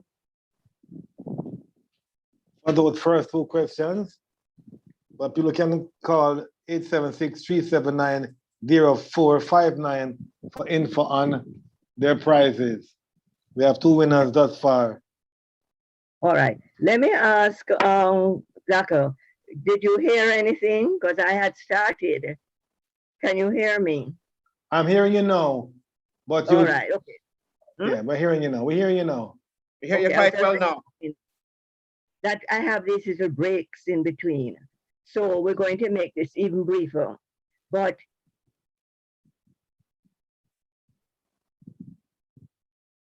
wow. Okay, so we lost you again after but.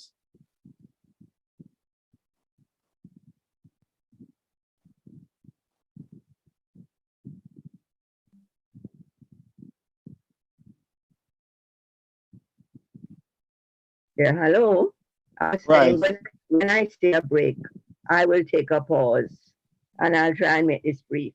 Okay, basically, we're using this opportunity to share some of the findings from the recent study or the recent publication.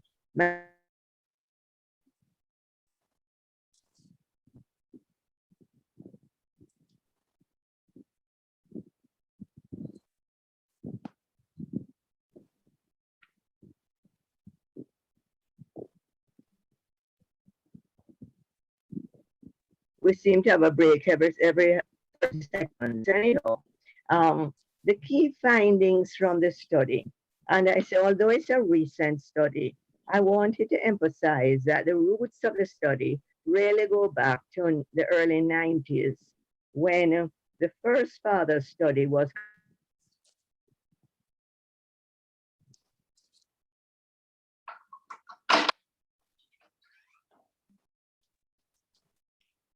checking if you're hearing anything now. I think we probably just have to look at the slides because with the frequent breaks, this is not working. Can you hear me, Owen? They're hearing you. Yes, I'm hearing you. Okay. I'm hearing you, Prof. Yes. It breaks every minute, anyhow. So basically, the important thing is that this is a replication of an earlier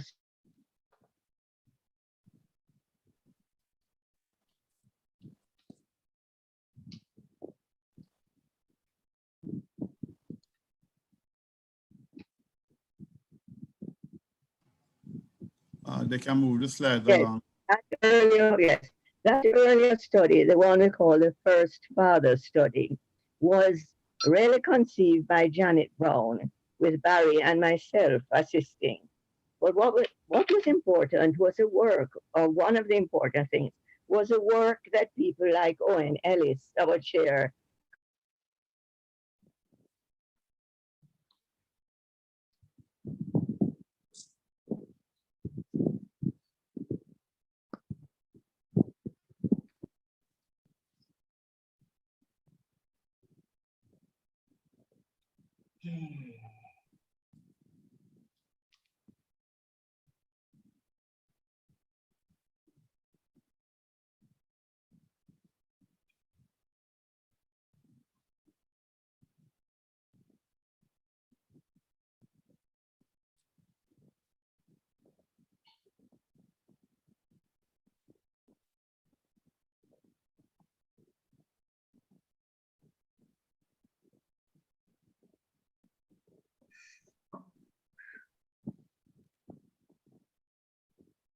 again with you. So we say we're replicating this study. It's a survey along with qualitative work. And the objective, you could say, is just simply, this is the first slide, to explore with Jamaican men their definitions of a father and the principles and the methods they employ.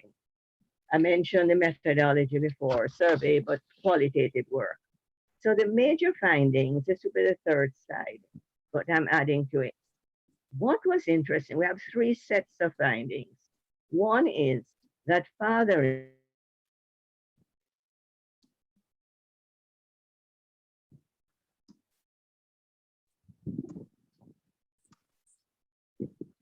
I can pretty much estimate when it will break. So 3 sets of findings. One is that fathering is central to men's identity. When they were asked how would they feel if they did not have any children, the large majority, about 2/3, said they would have a very negative reaction. They'd be unhappy, they'd be worried, they'd feel that something was missing, they would feel like a tree in the forest without leaves, an empty bag.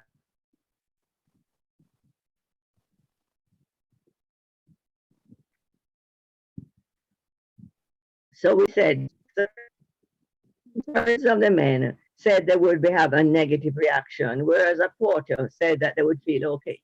So that's how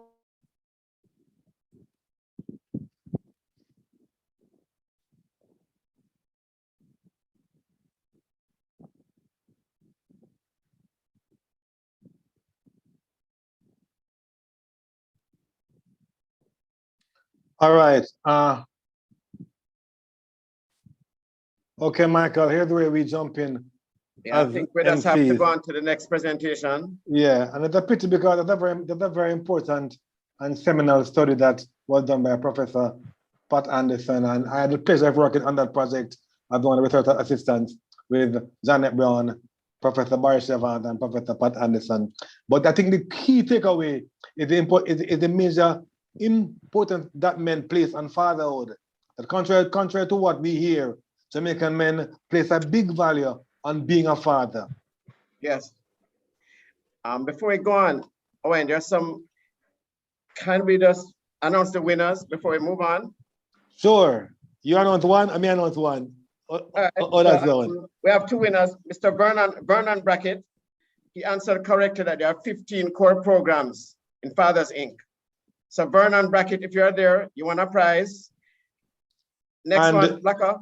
Tina Hilton Kong also won a prize, answered correctly that Professor Boris Evans is the man who was founder of Fathers Incorporated and also a major mentor and leader in SOSI in Jamaica. So Vernon and Tina, please call 876-379-0459 to get info on your prizes. Right, that's 876-379-0459. Hope you get that number right. And you don't end up calling a scammer. You know? The person answering will sound like Herbert Gale. Yes. I'm just putting it out there. But do not give them your credit card number. That's all I'm saying. I'm just saying. I'm just putting it out there. Absolutely. So next presentation. Mr. Roxroy McLean. Come to Roxroy. Are you guys hearing me? Very, very well. Greetings. Man from Waterhouse who win champs this year. Greetings, everybody. Greetings. Blacker, you never used to go JC, right? I understand your pain. All right. I want to first and foremost thank Dr. Gale for inviting me. It's always a pleasure when he calls on me. I am humbled. I appreciate the consideration. I'm Roxroy. I was born in a community called Whalers in the tough inner city Waterhouse community. I went to JC. I'm a father of two. And I believe that my experience with social work with Dr. Gale and growing up in Waterhouse, has helped me. But in the interest of time, let me move on straight to the presentation. So, my presentation today is about father absence and violence in Jamaica. Our father's important. Dr. Taylor earlier mentioned that there's a narrative that goes around about fathers being ATM machines, or they're not necessarily called upon to do stuff outside of money and sometimes even discipline. But fathers are very important. There are 4 roles that suggest that we are very important. The first one is protection.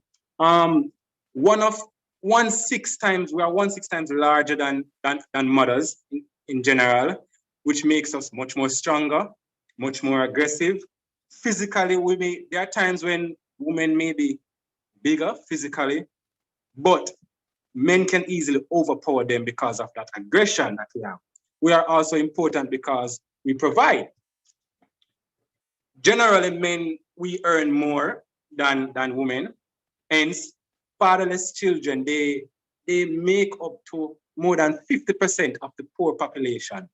Biologically, men spend more time doing work, paid work, because they do not have babies. So, for instance, after pregnancy, a woman will spend 18 months to 24 months taking care of the child. The men have the opportunity to go out and earn. Our next important role is that we play nature. Like myself with my 2 daughters, Amir and Kelsey, I spend a lot of time playing with them. We have 1.5 times more energy to burn than mothers. I love to play sports. Men in general love to play sports. We play, teach. When doing this, we teach our children how to compete. That's the most important thing. And finally, as as it relates to why we are important as fathers, we are role models. My daughters, they spend a lot of time with their mother, but I found that they look up to me. They aspire to be more like me. They try to emulate what daddy does. And that is why we are very important. For children, what is ideal for children? Though we are not together, my daughter's mother and I would try to create an environment that is peaceful, that is sociable, that is functional for their development. And in doing so, we encourage the children to be themselves. Ideally, children make the most advances if they have both parents living as a couple or as a part of a larger extended family frame. Second to that is a stable parent, preferably a biological, but non-biological or fictive can work sometimes only. But these two parents must live peacefully. As I've mentioned earlier, what my children's mother and I try to do is to have that sociable environment. We try to separate whatever differences that we have. And when it comes down to co-parenting, that's when we decide, we accept. But must be physical and environment and emotional involved. We tend to be physically and emotionally involved. So all the PTA meetings, all the doctor visits, all the dental visits, we are there together because we are trying to build that cohesiveness that the children will need to flourish. If one is only emotionally involved, it can lead to conflict. And I've tried my best a number of times to relay this to their mother so that we can be on the same wavelength. Moving right along, does father absence lead to violence? Not necessarily. Sometimes it's good when they can use themselves. And I myself, I grew up without seeing my biological father around, but I have had a big brother who stepped in and the best way he could. Whenever he can't, I could have turned to mentors. Dr. Gale would be one of them growing up. I also got good nurturing in social awareness and education while attending JC.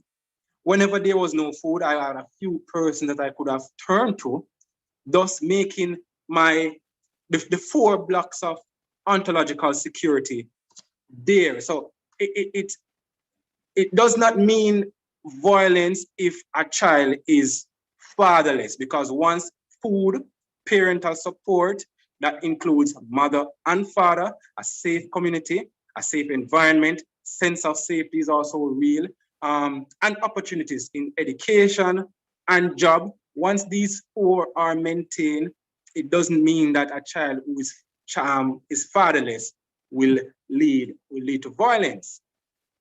The truth about father presence, there are a lot of narratives that goes around where the role of a father is concerned. But young people require the 4 basics to achieve a sense of future and be psychologically stable. Yeah, food, I mentioned earlier, food, safety, stable parents, supportive, who is supportive, education and opportunity. But father presence is very important. And father presence has increased tremendously since independence. But what continues to rise, which allows the narrative to say that the lack of father is the result of the violence, is our murder rate. But other factors are causing youth to feel hopeless.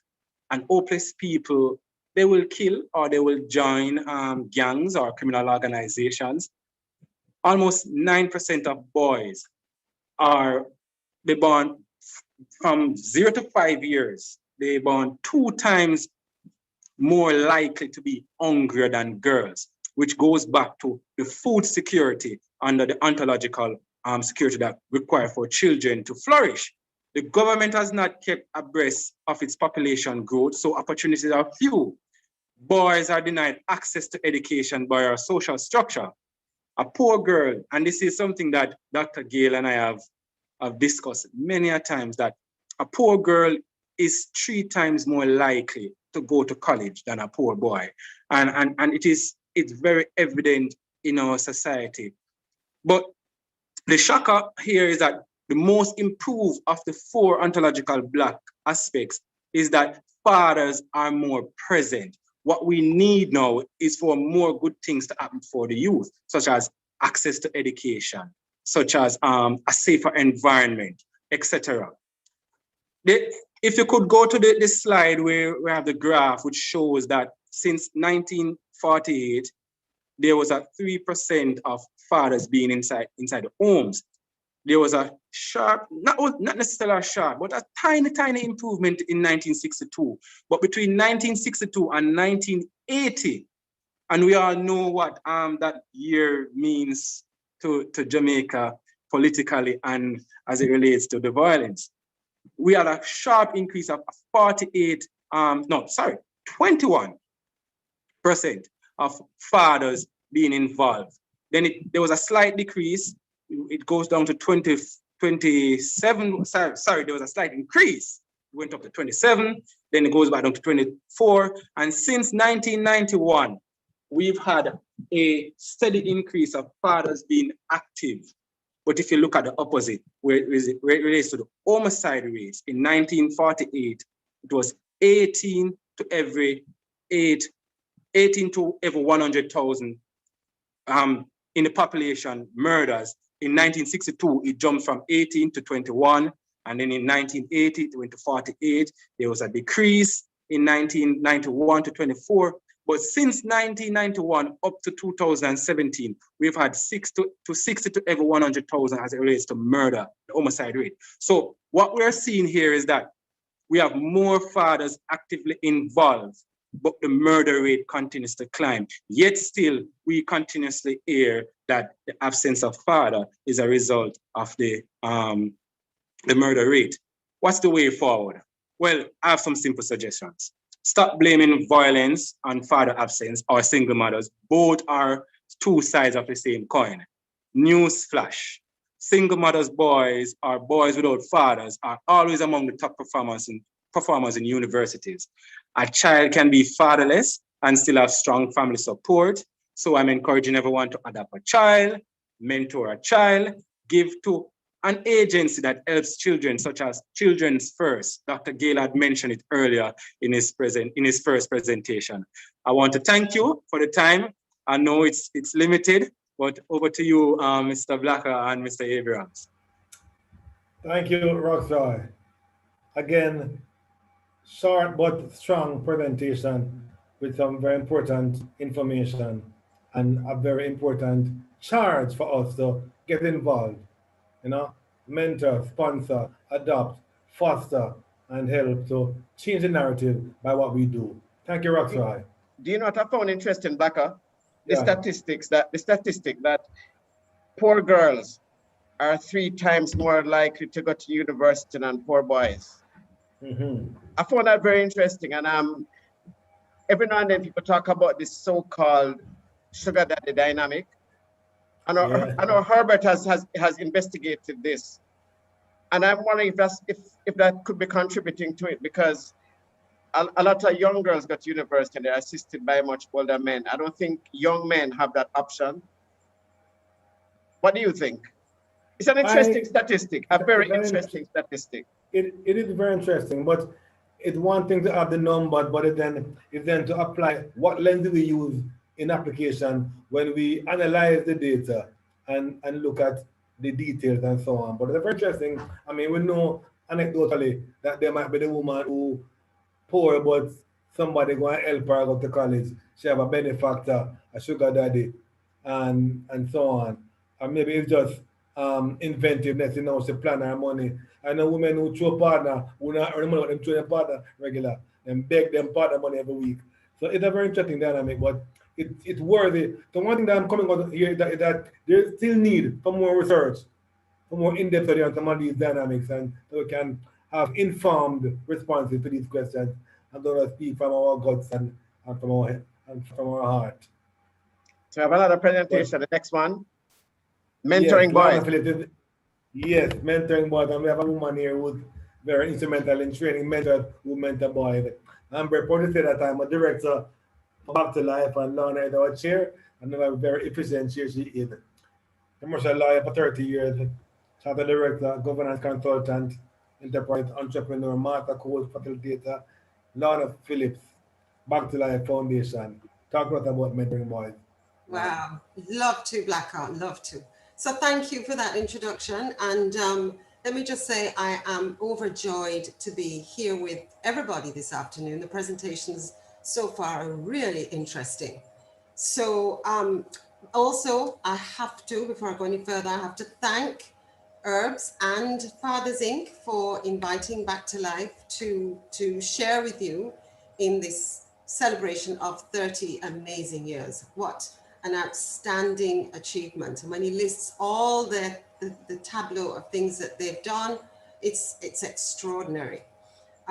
So let me go straight into my presentation. If you could go to, I think, slide 2, possibly. Yeah, go to the next slide, please. So next slide, please.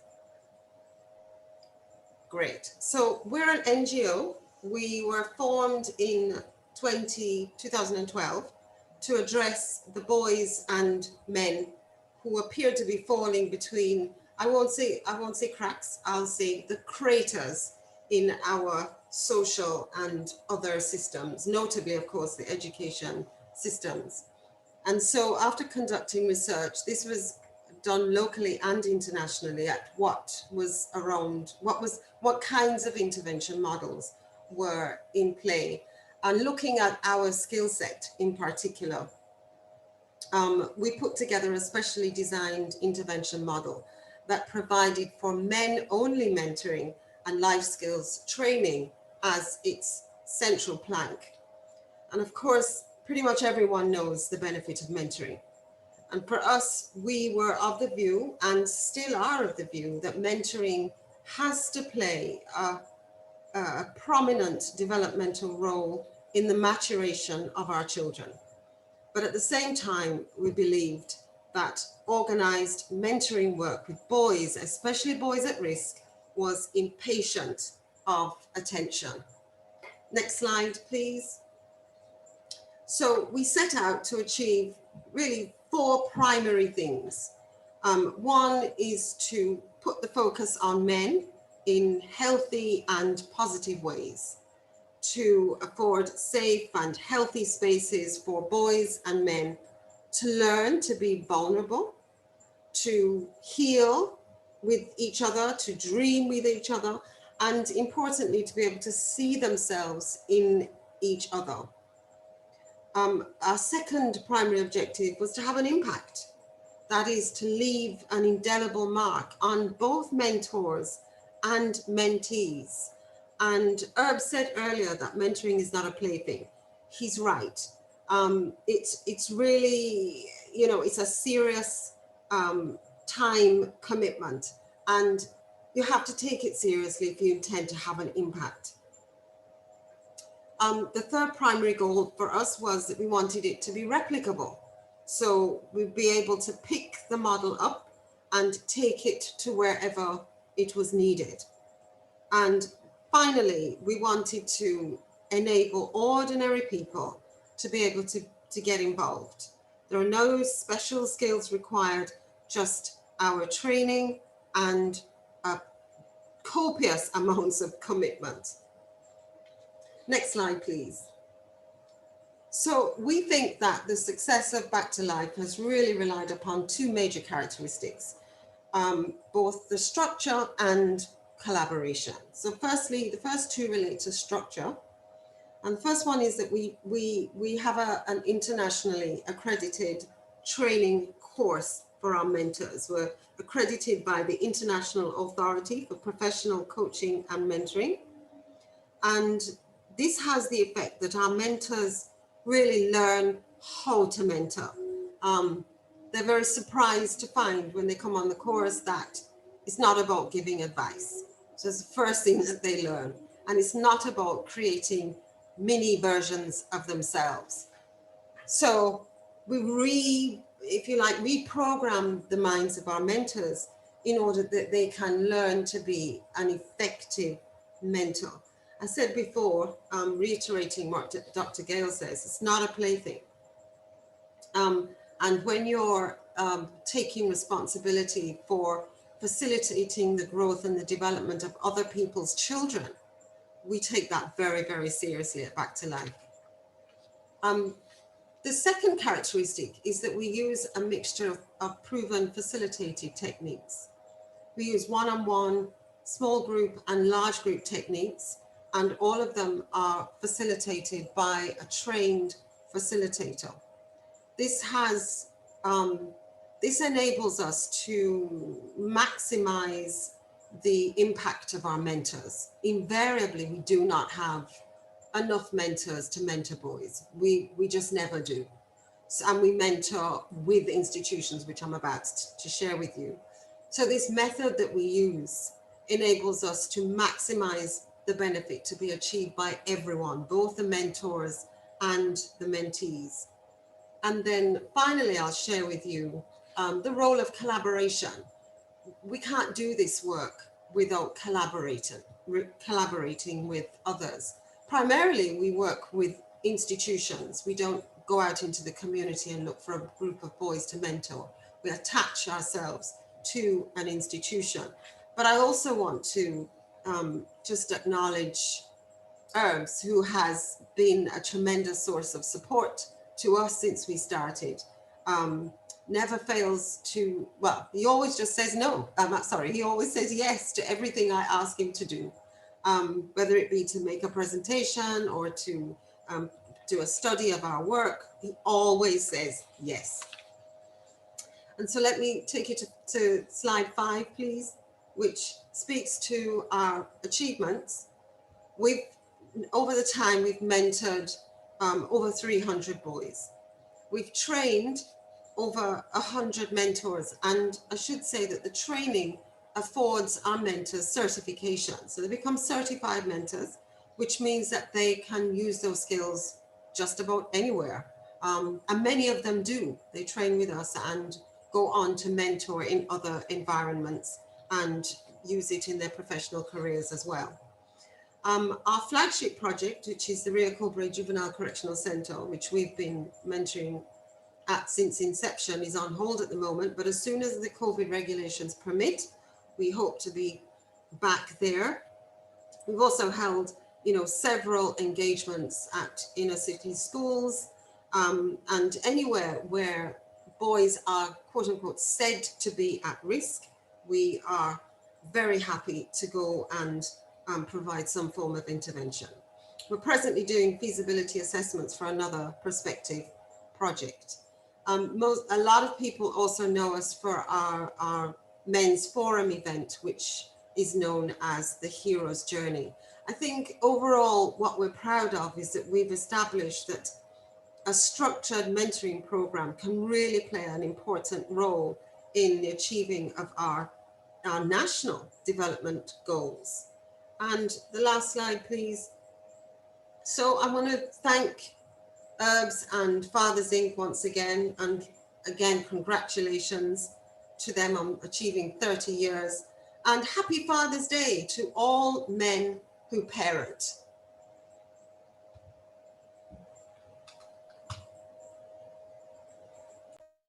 Thank you very much. The presentations are really fantastic. Blacker, are you there? Indeed, yes, I'm here. Can you see me? No, sir. Yes, sir. Okay, good.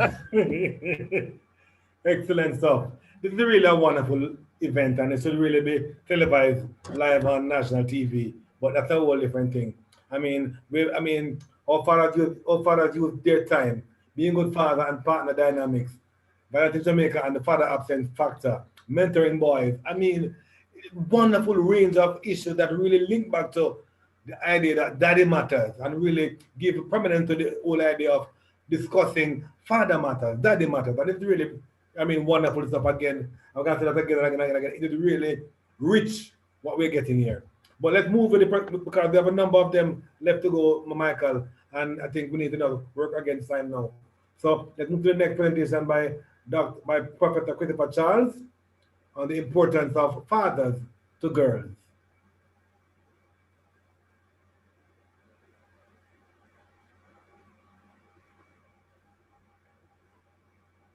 Professor Charles, you there?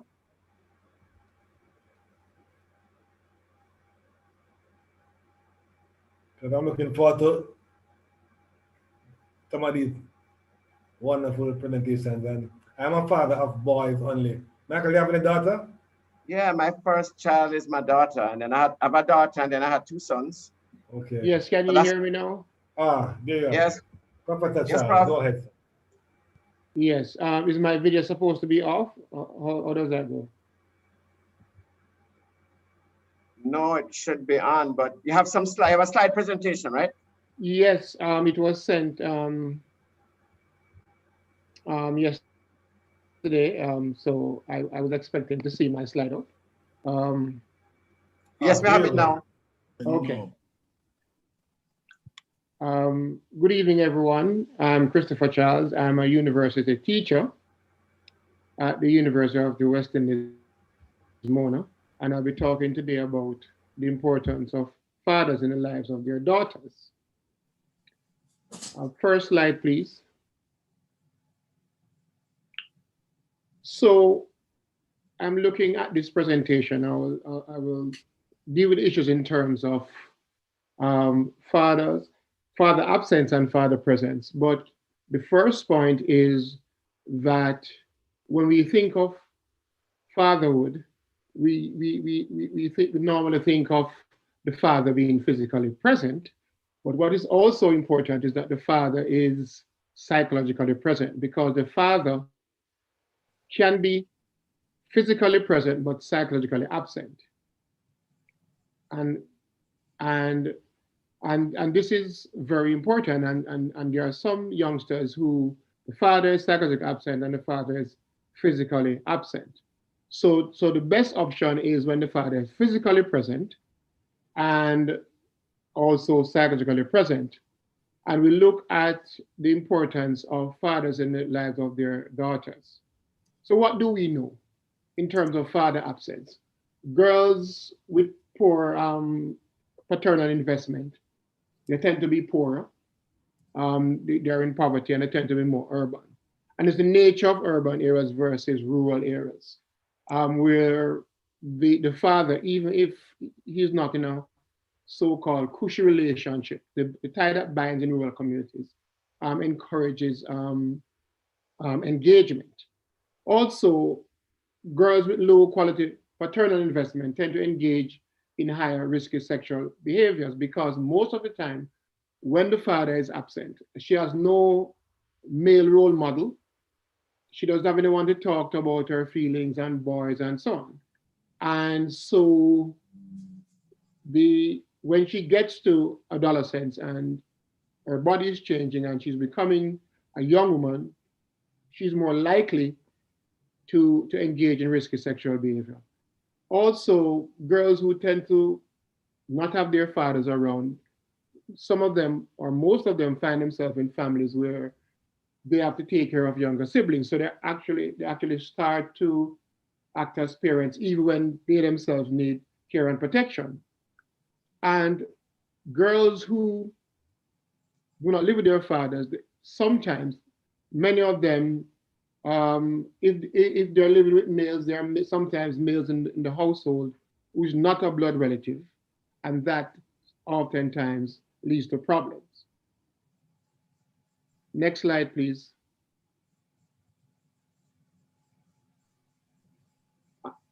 Counting the effects of father absence, girls with missing fathers tend to experience more conflicts in the family, and because of what they have to go through, they have to figure out things on their own, they mature faster from the conflicts, and if they live in an unstable family, sometimes some of them leave home to escape the instability at home.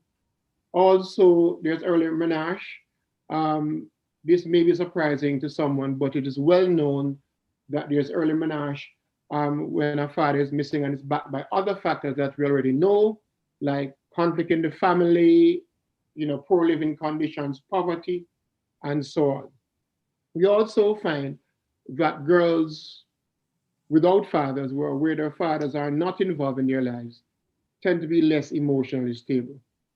And they're more likely to be clinically depressed when we talk about clinical depression, we're talking about being sad for 2 weeks or more, they're more likely to be clinically depressed than girls who have their fathers in their lives.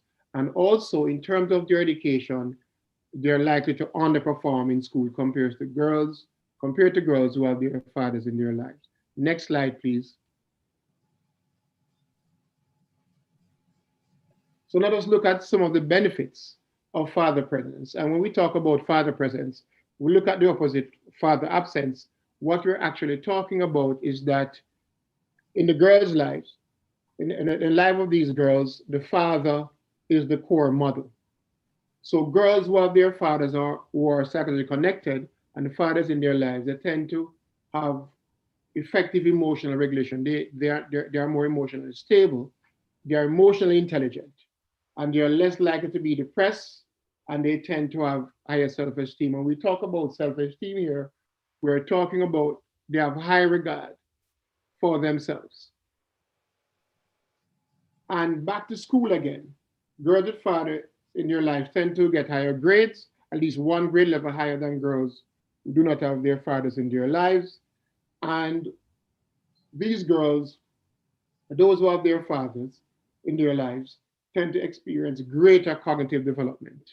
So the father in this situation acts as a core nurturer, in the family ecology, and it's very important in terms of the development of the girls because they do well in math, and they are simply smarter than girls who do not live with their father or their fathers are not in their lives. And the girls with fathers in their lives, they also experience better monthly management. Next slide, please.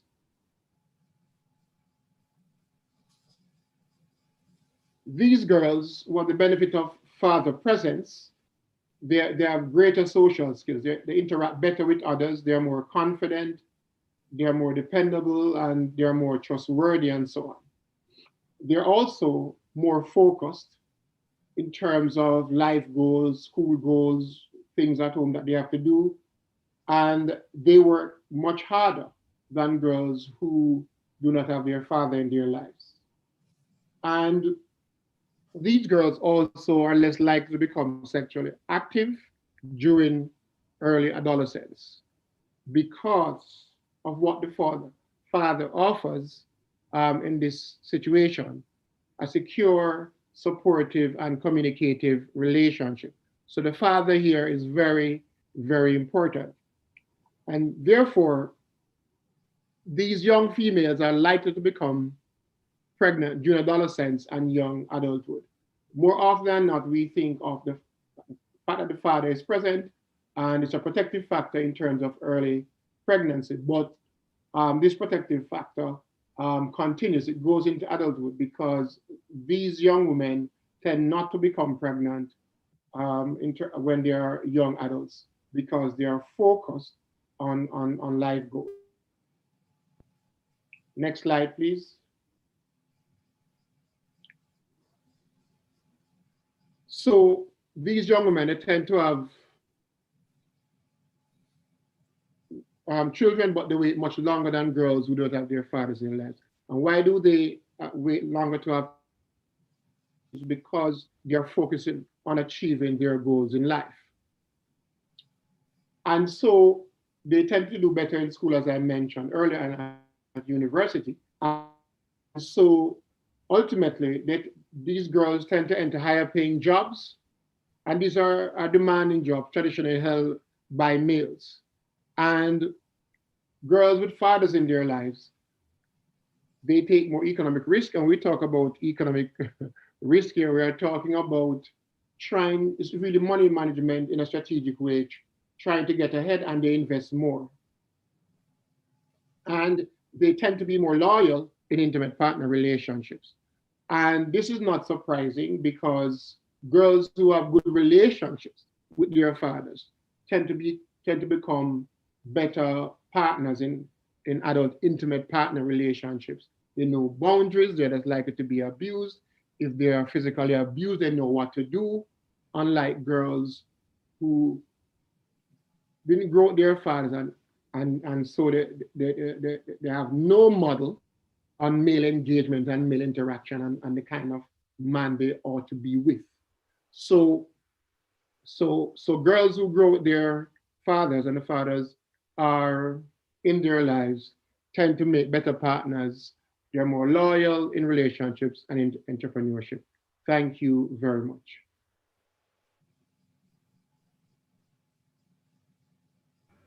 Thank you so much, Professor Christopher Charles. Wow, we're getting schooling in this forum. Absolutely. We're getting educated. And we're also being inspired by the important work that has been done and the important studies that have been happening. You there, Michael? I'm here, man. There's a term I really love because we talk about absent fathers, but the term low quality paternal investment. Yeah. I love that term because some fathers are physically present but emotionally absent. Yeah. Or even emotionally or otherwise abusive. Yeah, and then I have a good friend who grew up with her dad. He was very much there. Well, sometimes, but she was telling me one day he told her that he wished she was left in a condom on the side of the road. Wow. And that's really, really painful. And so you have some fathers who are there, but it's important to be there physically and emotionally. And the father-daughter dynamic is so important. And in my job as a gynecologist, I can tell you, a lot of women who find themselves in repeatedly, dysfunctional relationships, they usually had either a father who was absent or the quality of the relationship was not a good one. Yeah. Yes. Because very often its presence is PRESENTS and not PRESENCE. Definitely, most definitely. Absolutely. So we have 15 in the hall and we have had 5 so far. So let's move on to the next presenter. The next presenter is who, Michael? Dr. Julian Devonish. And he'll be talking to us about, his presentation is Below the Radar. Boys who have sex before age 16. Looking forward to that one. Should be interesting. Dr. Devonish, over to you, sir. Good evening, and thank you for the invitation to be here. This presentation focuses on boys who initiate sexual activity under the age of 16 years. This we call early sexual initiation because it is below the legal age at which both girls and boys can consent to sexual activity. It's regarded as a major concern simply because of the negative sequel of events that can follow due to early sexual initiation. And some of them include the risk of contracting STIs, sexually transmitted infections, early parenting, school dropout, and other psychosocial problems. This is oftentimes attended by a loss of parental control, and it is one of the most obvious indicators of child abuse, child sexual abuse to be specific. And while much attention is often placed on the early initiation, sexual initiation of girls, the prevalence and impact on boys often goes unnoticed. And it is not regarded by many as detrimental to the development of boys, but it actually is. Now, in a study by Anderson 2007, boys who initiated sex before the age of 16 years were asked, how did this influence your life in any way? And 36% of the boys said it had an influence on them. 2% were unsure, and 62% said it had no influence. The researchers further went on by probing to ask, in what ways did this have an impact on you? And 41% of boys actually said, it made them feel, it made them desire more sex, 42% to be exact. It made them desire more sex. 17% said they felt proud, like they were a man. And 17% further 17% said that, you know, they felt mature. They felt that they had now become aware of sexual matters. Now, this problem of early sexual initiation, as we will see from the next slide, is much more severe among boys than girls. The mean age of sexual initiation in Jamaica, according to a reproductive and health survey for 2008, was 16.1 years for girls and 14.5 years for boys. Now, the timing of sexual initiation is important. We should never believe that all youngsters are having sex. Among those 15 to 24 years, we call this the youth cohort, 26% have never initiated sex. 49% had sex before the age of 16. 18% had sex, their first sex act between the ages of 16 and 17, and 7% delayed until they had reached age 18 or older. Now, the good news is that the general trend in delayed sexual initiation is moving in the right direction.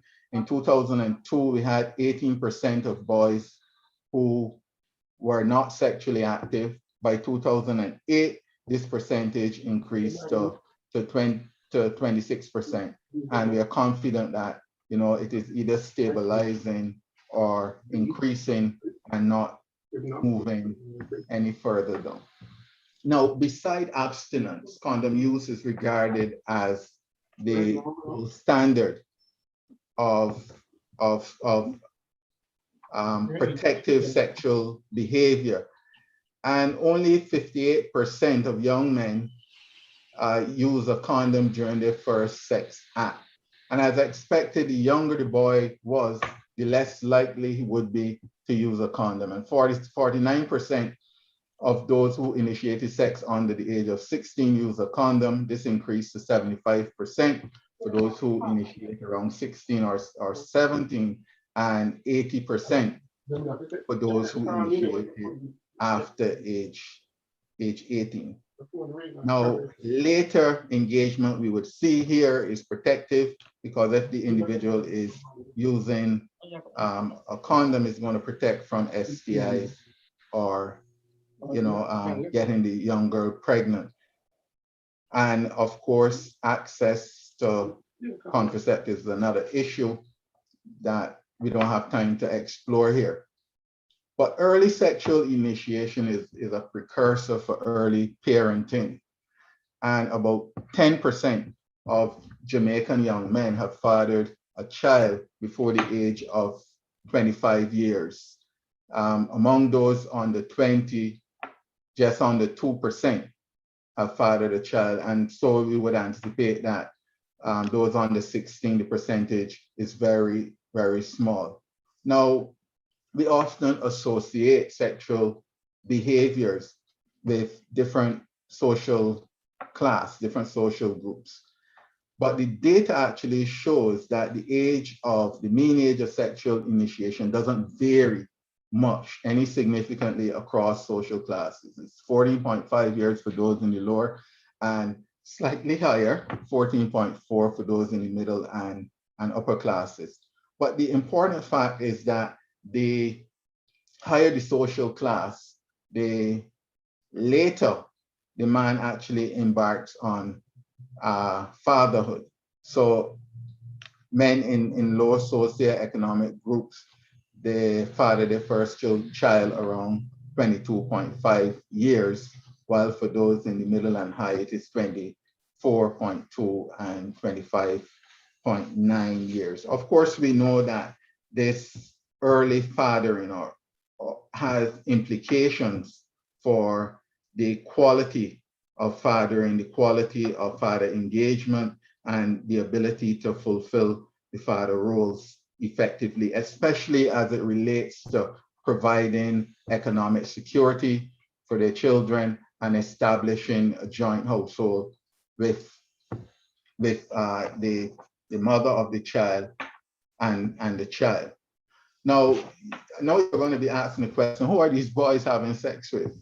Now, the data shows that 57% who have sex under the age of 16 are doing so with a girlfriend or partner, 35% with a friend, and another 7% or so, this is a casual encounter, and it is likely to be unplanned. Now, what is the age difference between these boys and their first partner? We see again that 32%, 33%, you know, 1 in every 3 of them are engaging in sex with a younger partner, 2% with a partner who is 10 or more years older than themselves, and 11% with a partner 5 to 10 years older than themselves. And 24% with a partner, you know, between less than 5 years older than themselves. In a US study for 2020, the researchers reported that 17% of boys under the age of 16 reported being sexually assaulted by a female. In the inner city group, it was 11%, and 8% reported being sexually assaulted by a male. Now, in concluding, what can we say? Of course, this problem is a serious problem. And in order to address it, we must first address the sociocultural norms surrounding masculinity and sexual identity, which force boys to engage in sex early. Most boys are, you know, they feel pressured by their peers or older men to engage in sex early to prove that they're a man or to prove that they're not gay. In the same US study, 2002, the researchers tried to probe the reason for sexual abuse by older women towards younger boys. And one of the findings, the enduring or the consistent findings from that study, was that the boys reported that I was behaving too much like a man. And she says, I must come and prove that I am a man. In closing, I'd like to remind our audience that a child under the age of 16 years cannot consent to sexual activity. And I would encourage the authorities to enforce the breaches of sex crimes against boys as vigorous as they would enforce it against girls. I thank you very much. Thank you, Dr. Devonish.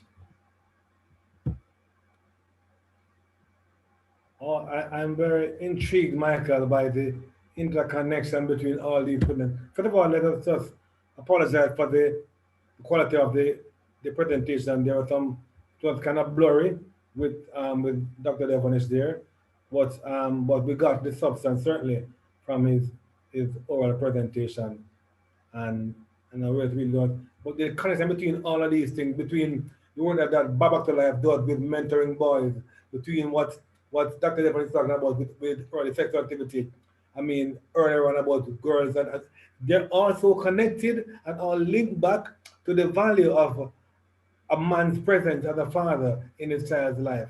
I mean, I'm just really being schooled there, and I just want to again pick up Fathers Inc. and Dr. Herbert Gill for pushing on with this thing. It's just so rich and varied, but also interconnected. Definitely. I find that this whole dynamic about, boys being sexually abused is something we don't talk about, And I recall a conversation one day on my Facebook page with an older gentleman who often comes across as being a bit misogynistic. And one day he just casually said his first encounter was when he was a little boy with a helper. Mm-hmm. And it was at that time it occurred to me that this man is a survivor of sexual abuse. Yeah.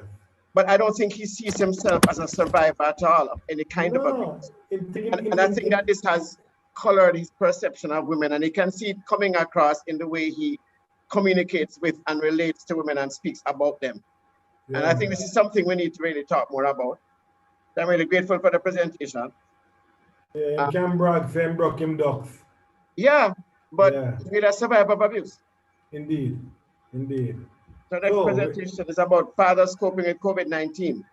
Oh yeah, comes with Becky, Dr. Beckford. Dr. Orville Beckford, are you there? Yes, I'm here. Hi, Doc. Hi. So I'm going to carry it down now to the granular level. And so I'm told to share my screen. Not this one, sorry. Share the wrong thing.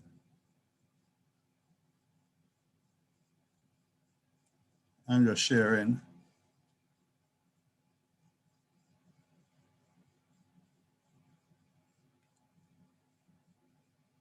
COVID-19, father thing. Yes. So I thank all the presenters who have spoken before, and especially those who carried the greetings and so on. And it's really a rich tapestry of information on male and fatherhood.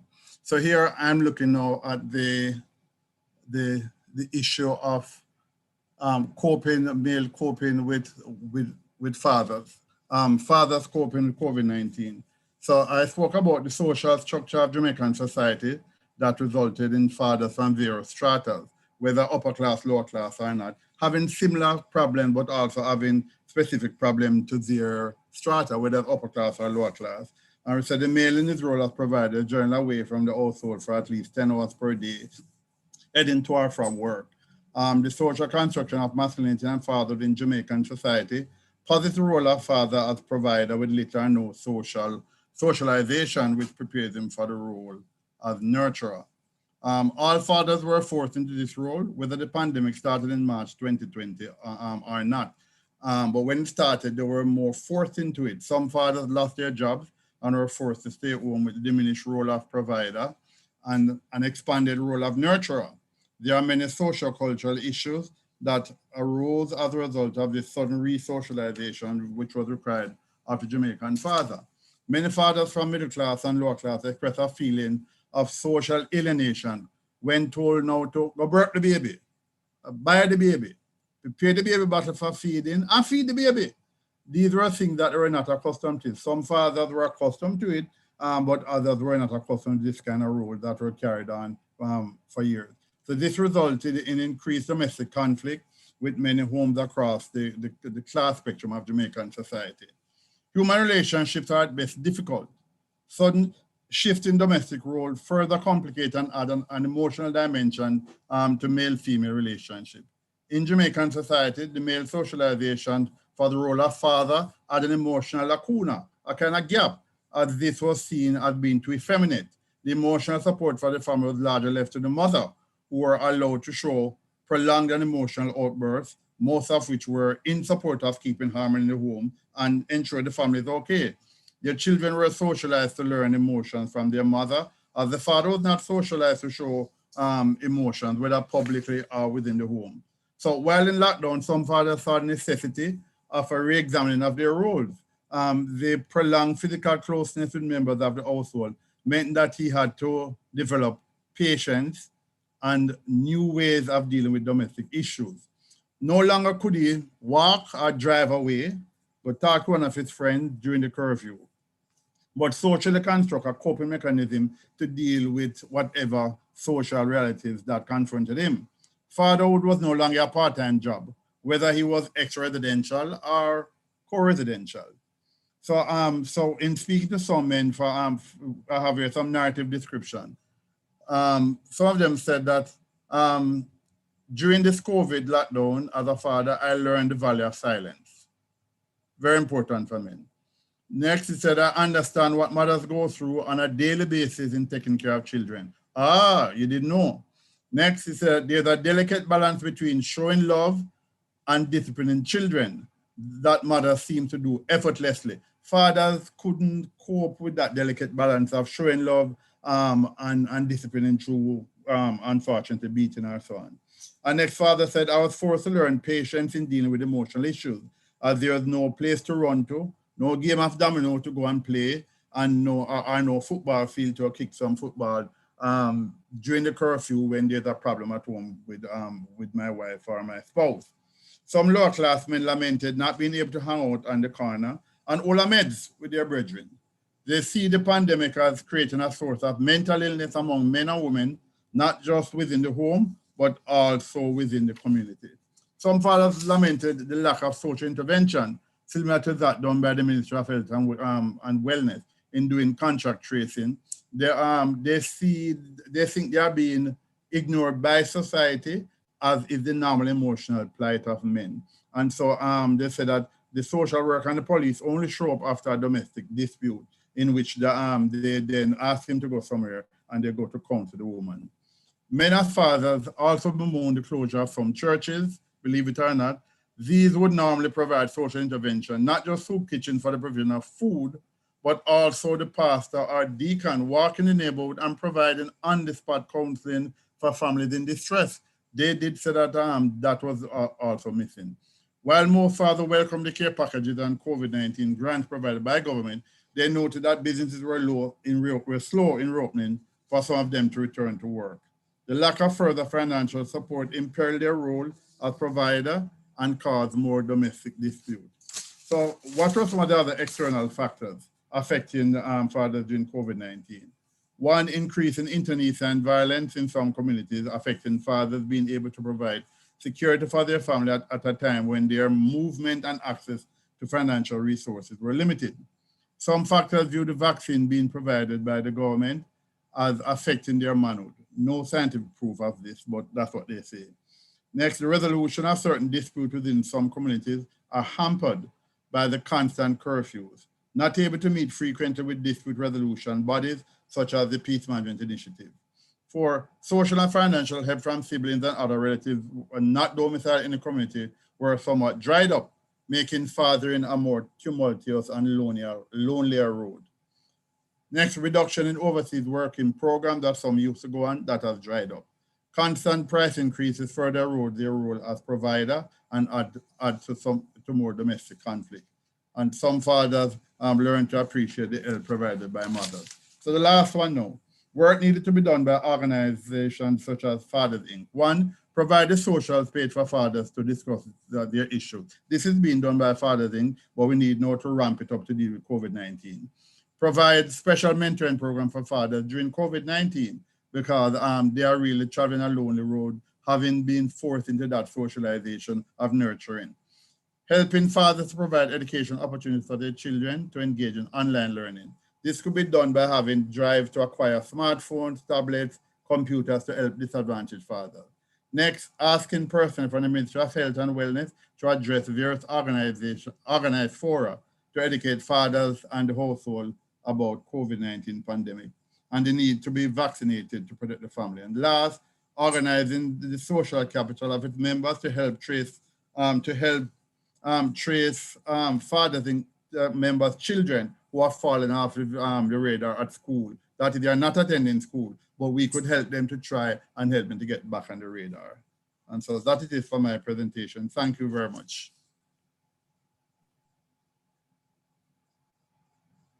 Thank you very much, Dr. Beckford.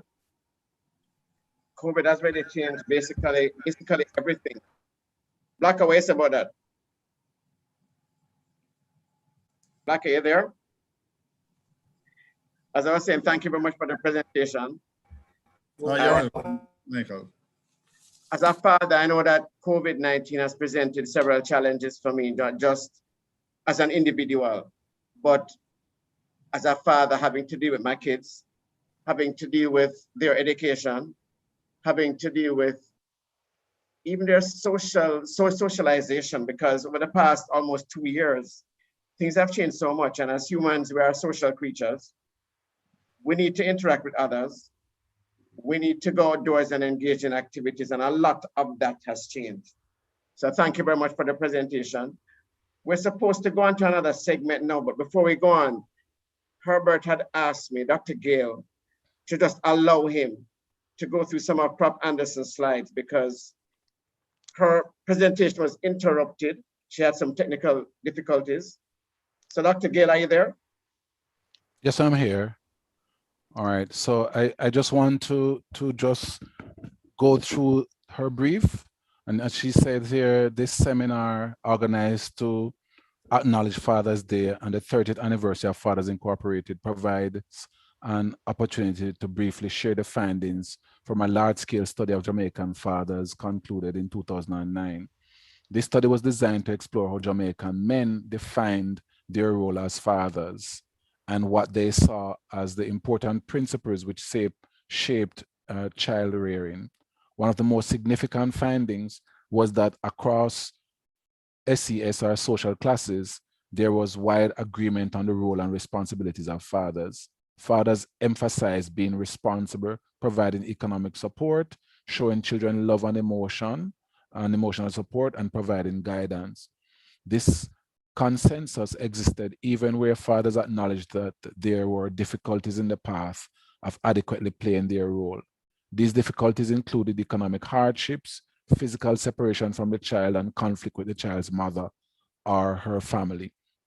And of course, she discovered that the fathers could actually be a good father and yet had problems with the mother.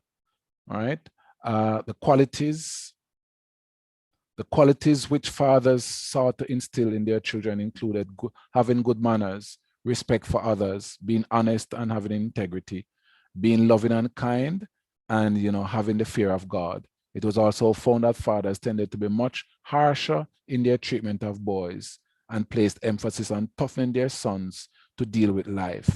This pattern was earlier observed by Barry Chevans and Herbert Gill in their fieldwork, with Chevans observing that it was difficult to see how good men could be expected to be gentle and caring, given the neglect and the very harsh and cruel methods of bringing up these boys. So basically, what Barry Chevans was saying and Prof. Anderson is saying in her work was that fathers struggle with nurturing because they themselves were treated in a very hostile or very harsh realities. Thank you.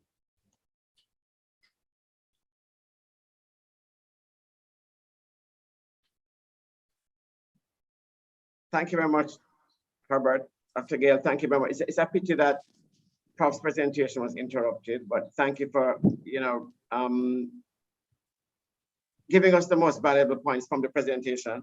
There's just so much information today, Blacker. It's like, man, it's like, I feel like I should be getting CME credits for this. Trust me. I really should be getting credits for this. Yeah.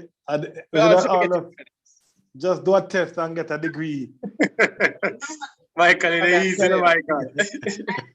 So we're moving on, and we have another. We're supposed to be giving out some more prizes, Blacker. I'd ask you about this.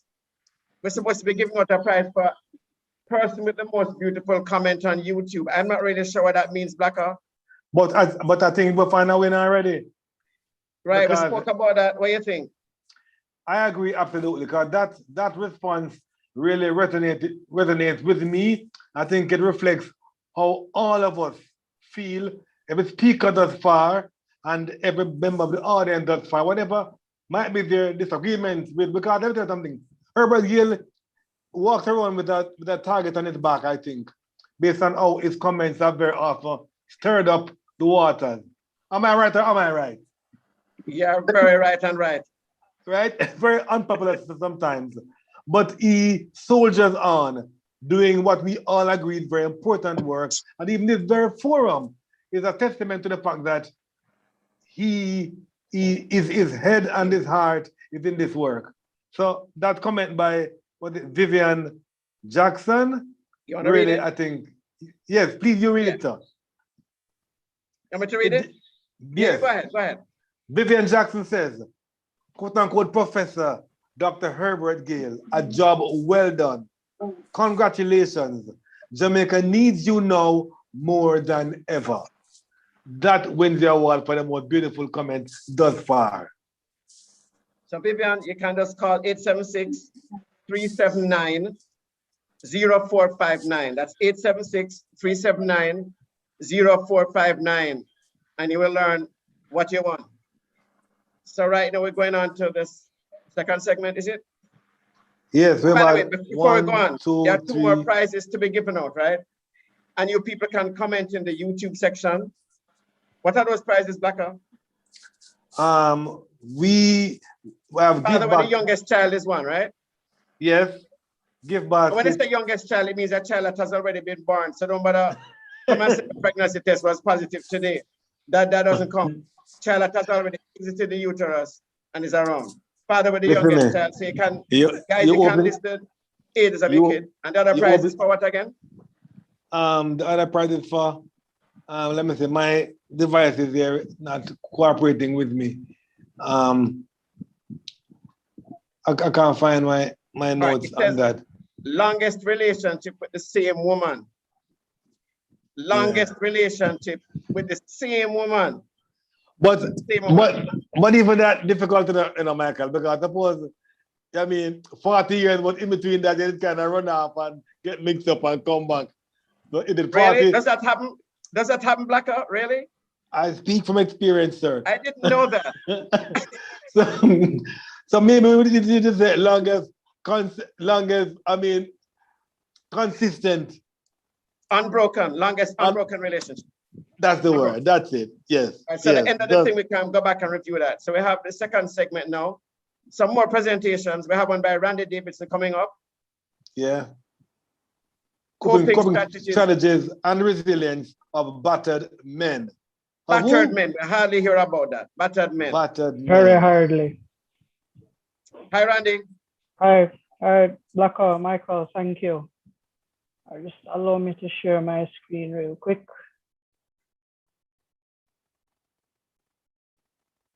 All right, so before I begin, I want to give a quick shout out to Fathers Inc. As Herbs mentioned, I was the youngest member for a long time, my dad used to carry me to the meetings from as young as 4 years old. That's father's rights activist Lanny Davidson. Some would say that he is also quite controversial, but growing up with him, he's my dad and I love him. And happy Father's Day when it comes around tomorrow, Dad. Love you. And loving and blessing to all the other fathers out there. Hope you have a great day tomorrow. Hoping you have a good day today. So short on time. So going into the presentation, right? This is something that is not seldom, well, it's just seldom discussed in the public. We see here CDC study from 2010, almost half of all men that that have dealt with abuse, psychological abuse and aggression, has come from an intimate partner, and 1 in 7 men have experienced physical violence from an intimate partner. We've even heard of cases in Jamaica where a female partner would be very violent against her male partner, and a lot of people kind of try to laugh it off. They think it's comical, especially when the female counterpart in his lady may be a lot smaller than him. From BBC documentary 2018, 1 in 6 men in the UK will experience domestic violence at some point in their lives. Only around 10% of intimate partner violence, by contrast, 44%, ever report these incidents because, they feel they'll be ridiculed.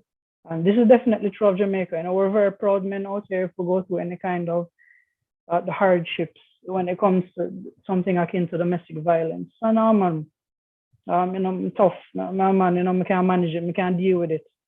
Or they'll hide it out of shame. Sometimes a combination of both. Now, this hasn't been very heavily studied in Jamaica, but a relevant stat that we do have is that 10% of intimate partner homicides in Jamaica are men. Now, when I found that out, that shocked me as well. That's saying that 1 in 10 men that die as a result of intimate partner violence in Jamaica. 1 in 10, that's a lot higher than I thought it would be, even though I was privy to the stats of it happening. So, men and fathers, how do we go about, solving this? Well, first I want to go through maladaptive coping strategies, what you shouldn't do, but we tend to do. So behavioral disengagement, we refuse to accept it. So, we kind of turn a blind eye, we look at it the other way. We try to numb ourselves. We try to turn to substance abuse. This is the really big one, the rum bar. You know what I mean? Need to stop going to that rum bar and trying to drink away all your problems. You know, it is not helping anyone, least of all yourselves. You know, sometimes we'll turn to other recreational drugs, you know, illegal drugs, marijuana, cocaine, you know, God forbid, you know, other things that are worse. So inappropriate venting, gestures of excessive anger. So a lot of times when men are not the instigator of abuse, but they're in a relationship and receiving the abuse, their immediate instinct is to basically reciprocate it and turn it back onto their partner. That's an absolute no. Absolutely don't do it. You know, before you retaliate on your partner any assault, try to seek some kind of help. And I'm going to get into that into a second of how and where you can seek help. Big one as well, self-blame. You know, it is not your fault for being a victim. You are the one that is receiving the harm. You know, you didn't do anything wrong. You know, none of us are perfect. We may have somehow channeled some negative energy to cause it to happen, but in terms of receiving the pain, it is not your fault. Never think that it is your fault. Going into adaptive coping strategies, things you should do. So seek out emotional support from someone that you can trust, a best friend, a family member, you know, a therapist if you have those avenues available to you. If you're a person, if you're a religious person or spiritual person, you can go to a pastor. Seek help from authorities, especially if there's ongoing abuse, if it has happened more than once. You can go to the JCF or you can go to Sisoko, and there's a stigma attached. So, you know, if a man goes to the JCF, you know, he's going to be laughed at and ridiculed. And that was more true once upon a time. It is definitely not the case nearly as much anymore, although you may see isolated incidents of it. But if the JCF are not receptive to your help, you can call out, ask them to link you on Sisoko. I'll vouch for the people at the Sisoko. They're very kind. You know, they're very attentive. They won't turn you away. Third point, so mitigate or, you know, avoid the sources of abuse. Depending on if it's at work, it may not necessarily be domestic. It could be from a coworker. You know, it could be at home. It could be on the road. You know, if you know that there is basically a hotspot where you would be experiencing some kind of abuse, though you cannot avoid it. You know, if it is chronic, and it's not only yourself that is receiving this pain, this abuse, you know, report it to the authorities. You know, let them know. Lastly, for this one, big one is to learn from your pain. Though you receive injury, you can return kindness. You know, don't let the world make you cold. Don't let them make you callous. No, that's not an easy thing to do.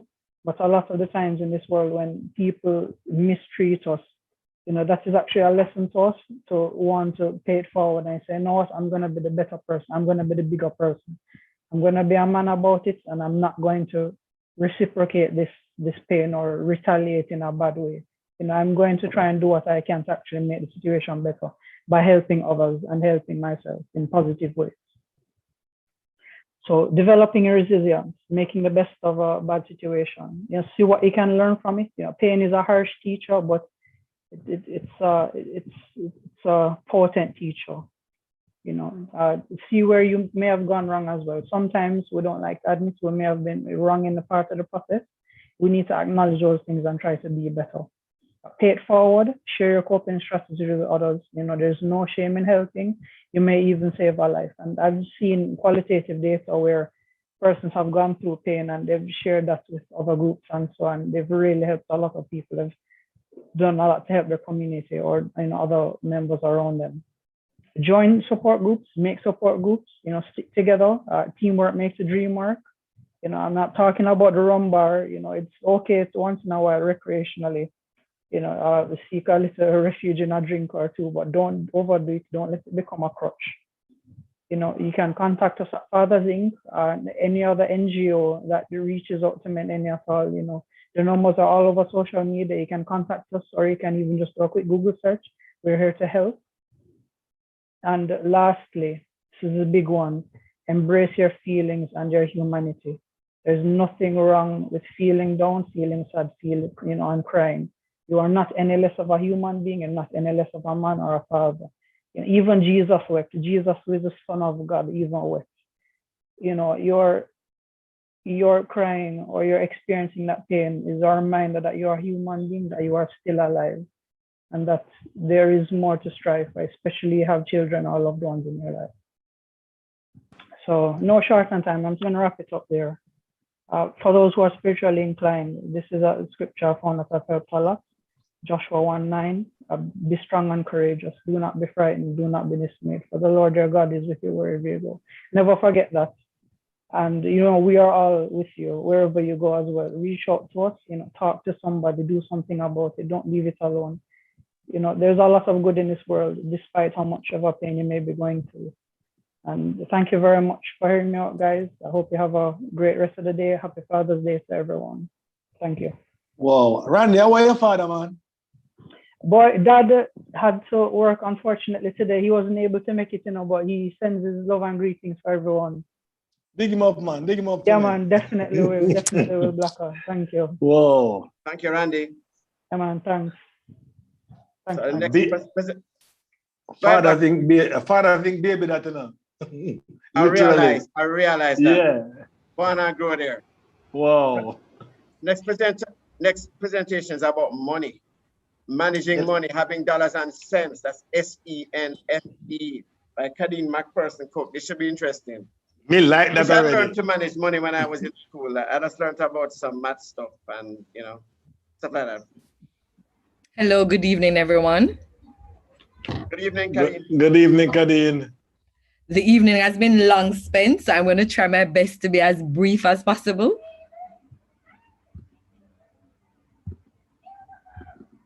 So today, my presentation will take a shift from the, one moment.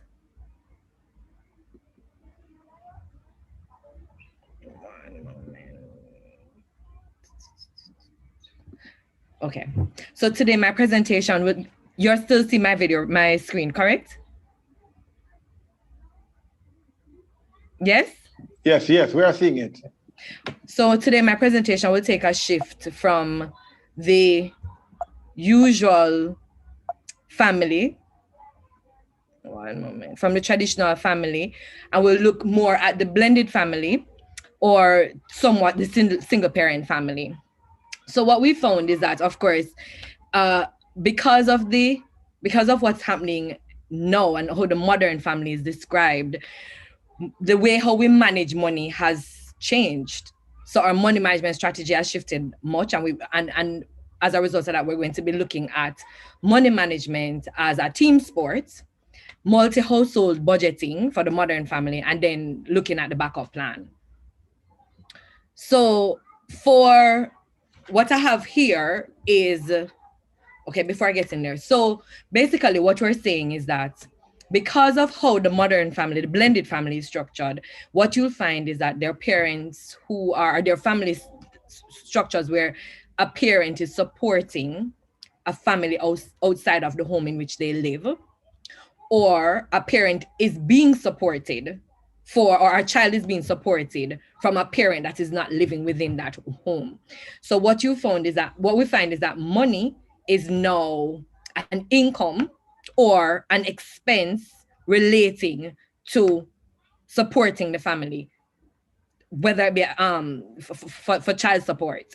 And as a result of that, we have to look at how it is that the family now manage our money, because we now have other households to factor in and other income coming in and going out.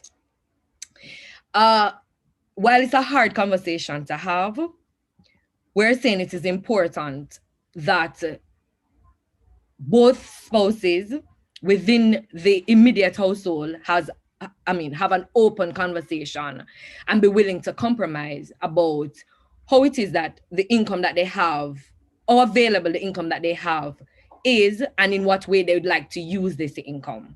Now, this is so once, and we're also saying that saving must be a priority between this group, or I'd like to say group, because at some point we're going to take into consideration not just the parties within that family, but also the extended, which becomes the ex of either husband or wife or man or woman.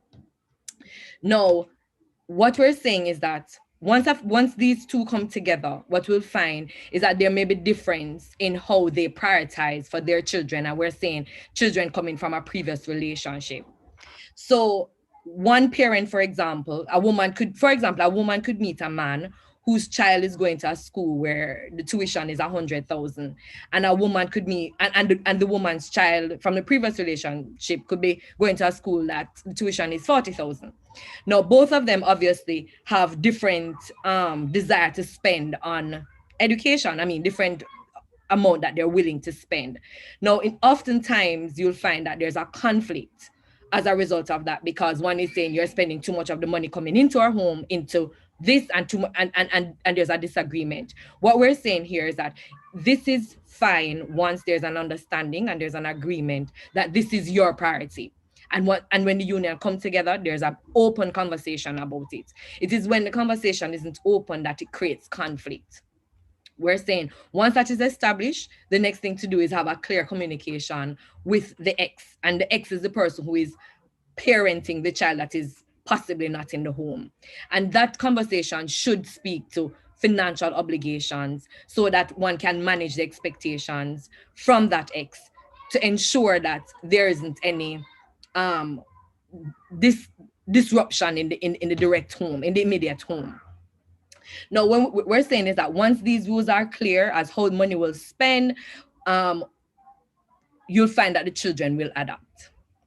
Now, why is it important for us to look at money management as a team sport? We found that 70% of all domestic violence in Jamaica is as a result of money. We've also found that once there is a dependency of 3 or more, there's an increased likelihood of physical abuse occurring in that family. So therefore, it is important that is an open conversation within the direct family and a conversation that is extended to the family that is outside of this immediate family, which we'll consider in this case the ex. Now, I've given a sample of what the budget for a modern family should look like. And this budget takes into consideration here an additional income line item that would have not normally been there if it was a traditional nuclear family, which is child support. And then we also have it there as well as an expense, because it can be either an expense or an income or both. And this should be factored in the family's overall budget and how it is that they manage their expense. Once it is done, it allows both parties to feel like, both the woman that is in this immediate relationship and the man to feel like they have a part to play in the overall family, and it's not just I'm meeting this and it's you and your family, and it's not a complete picture. Now, we're also saying this is one of the pitfalls that oftentimes when there's a extended family or a blended family and there's a requirement to spend money outside of the immediate home, that there's also the concern of who will catch me if I fall. Because if I am out of money to spread across both homes or several homes, what am I going to do? What we're saying is that there must be an ambition towards saving for 6 months to a year living expense. That must be the first objective. Now, separate from that, now, in the event that saving is not in place, then it is a requirement that both persons in the relationship start to explore a manageable loan option, which may be from a financial institution, family members, or close friends. But this must be examined before the need arises, so that there's a fallback and there's less pressure on the relationship if there is a need for additional financial resources. We're also saying that last point but not least, without a clear heir, there is a need for a will. So we're saying that estate planning, it becomes crucial because there are other persons separate from the immediate family. Therefore, if it is that both parties want to ensure that their children from the previous relationship is adequately provided for in the event there's loss of life, that there must be a will in place to ensure that that risk is minimized and conflict doesn't continue after they would have passed on. And that is the end of my 5 minutes. Happy Father's Day to all the daddies, and thank you for having me. Thank you, Kadeen. That you manage time efficiently. Thank you very much, Kadeen.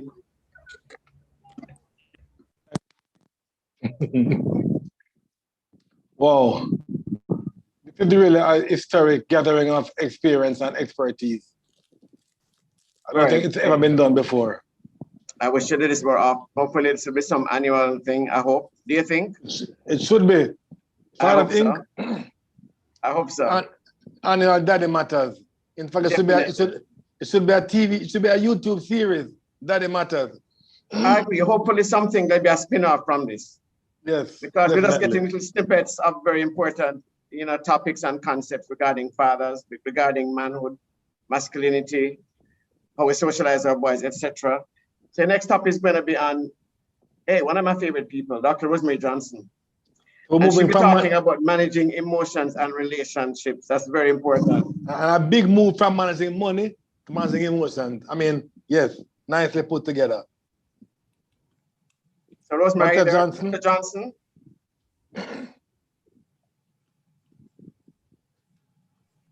Good afternoon, everyone. Can you see me? Yes, Rose, we can see you very well. Okay. All right. Hi, let me go ahead and share my screen. I was told that I needed to do this quickly in 5 minutes. These are two huge, big areas. So let me see if I can do it justice. What I decided to do was to focus on maybe 2 or 3 tips in each of the areas. Happy Father's Day to each father who is listening. I think that emotions and relationships are critical because the quality of our life is the quality of our emotions. And so what is it that we tend to do? What is our habitual emotional habit? Is it that we walk around in stress or anger or frustration? Or are we walking around in positive anticipation, in gratitude? And so it's important to remember that the emotions that you continually feel will determine how you experience your life. Relatedly, it's important to understand that relationships magnify everything that we experience. So if you think about it, if something good happens, what is it that we do as human beings? We can't wait to go share it with somebody. So emotions and relationships are intimately intertwined. One of the questions I want you to reflect on is, what is your emotional habit? Just think about that for a moment.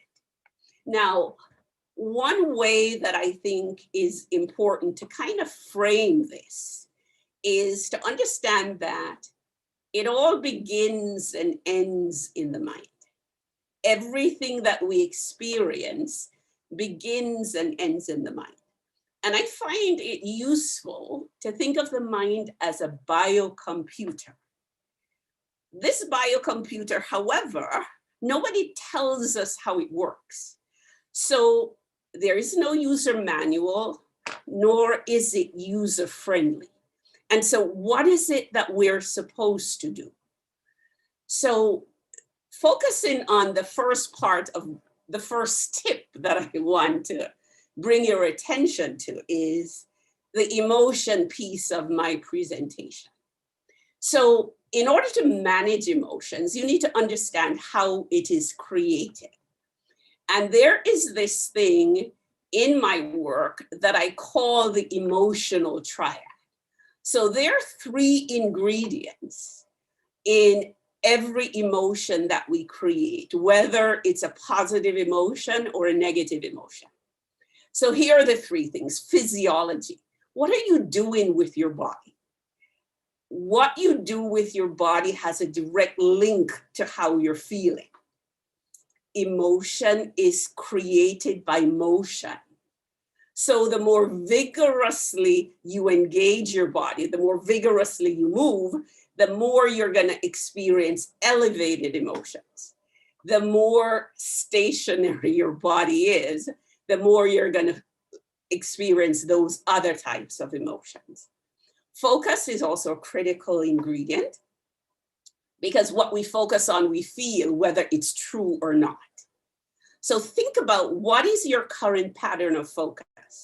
It's important to understand, using the analogy of the biocomputer, that the unconscious mind, the unconscious mind's default, or the default for the biocomputer, is this: what is wrong, or what could go wrong. So what does that mean?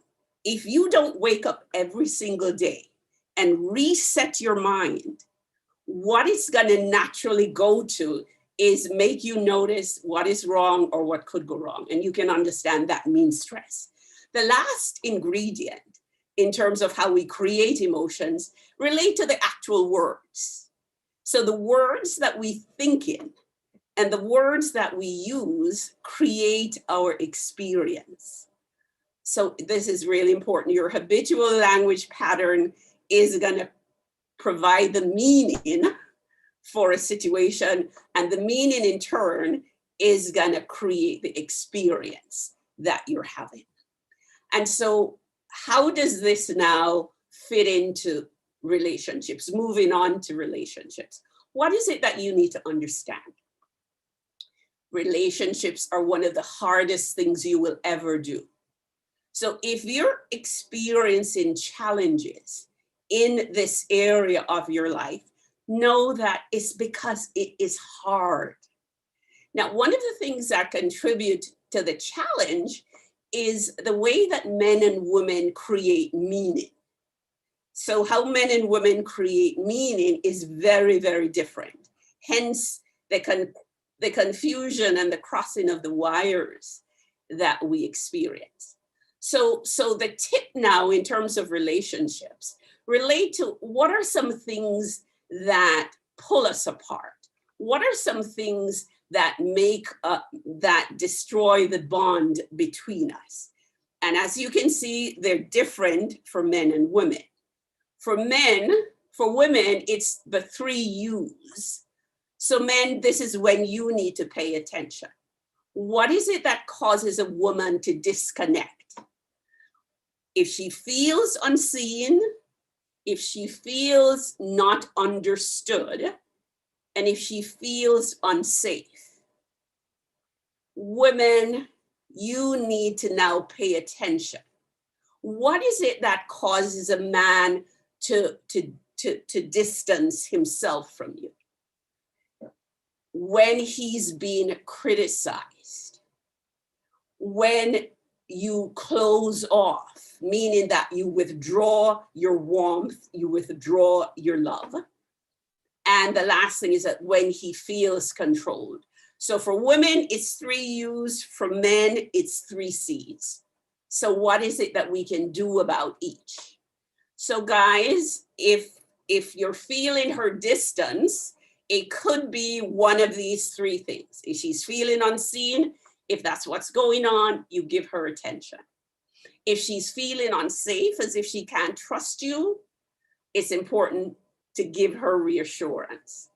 If she's feeling misunderstood, it's important for you to give her real presence. And all that means is just listen. You don't have to fix anything. She just wants a listening ear. Women, here is what you need to pay attention to. Avoid the urge to correct and criticize. Instead, you're going to get so much more if you appreciate and admire. Instead of withdrawing and closing down when you don't like something, try being open, try being playful, and just see what happens. And that last area about control, feeling controlled, I know that for many women, when fear bubbles up, there's a tendency to want things to be just so. And from a man's perspective, it's experienced as control, and that's gonna make them shut down. Instead, give freedom, give love. And these are the tips that I thought could be helpful as you navigate emotions and as you navigate relationships. And I want to wish each of you again, Happy Father's Day. And I want to thank Herbert and Fathers, the organization that invited me for me to be part of this really, really, really important event and important sharing of information. And I am gonna stop right now, and I hope I got in under the 5 minutes. Who was watching the time? I was so pulled in by your presentation that I wasn't watching time at all. Were you, Michael? I got lost. Yeah, I wasn't watching the time. I was just listening and thinking about some of the facts. For example, women being unseen. I think, guys, you know, one of the most important things is to just be observant. So when she goes to the hairdresser or nail tech, you make sure you notice the hair look different and the nails look different. And for women, too often I hear women tell me that them just miserable and the man them know them stay. And I'm like, that's not really a good thing, because we really don't like to be criticized too much. So that's really great advice. So the next presentation is deciding between patriarchy and partnership. That should be interesting. A big one. Pastor Courtney Morrison. Mandela. Good afternoon. All protocols observed. Thank you for having me. We're looking at partnership versus patriarchy. In the beginning, God created man and woman, and he said, let them have dominion over the earth. That was partnership, not dominion over each other. So let's look at patriarchy and saw what it had to offer. 4 characteristics to hegemonic maleness we want to look at. Firstly, a power over women and children, and weaker males where possible. That didn't offer a good solution. Propagation, having as many children as the man wishes. How did that come over? Sexual dominance, having more than 10 sexual partners over a lifetime. Things men tend to brag about that we need to really investigate. Polygyny, having more than one mate at a time. Hegemonic masculinity, 4 characteristics we want to look at.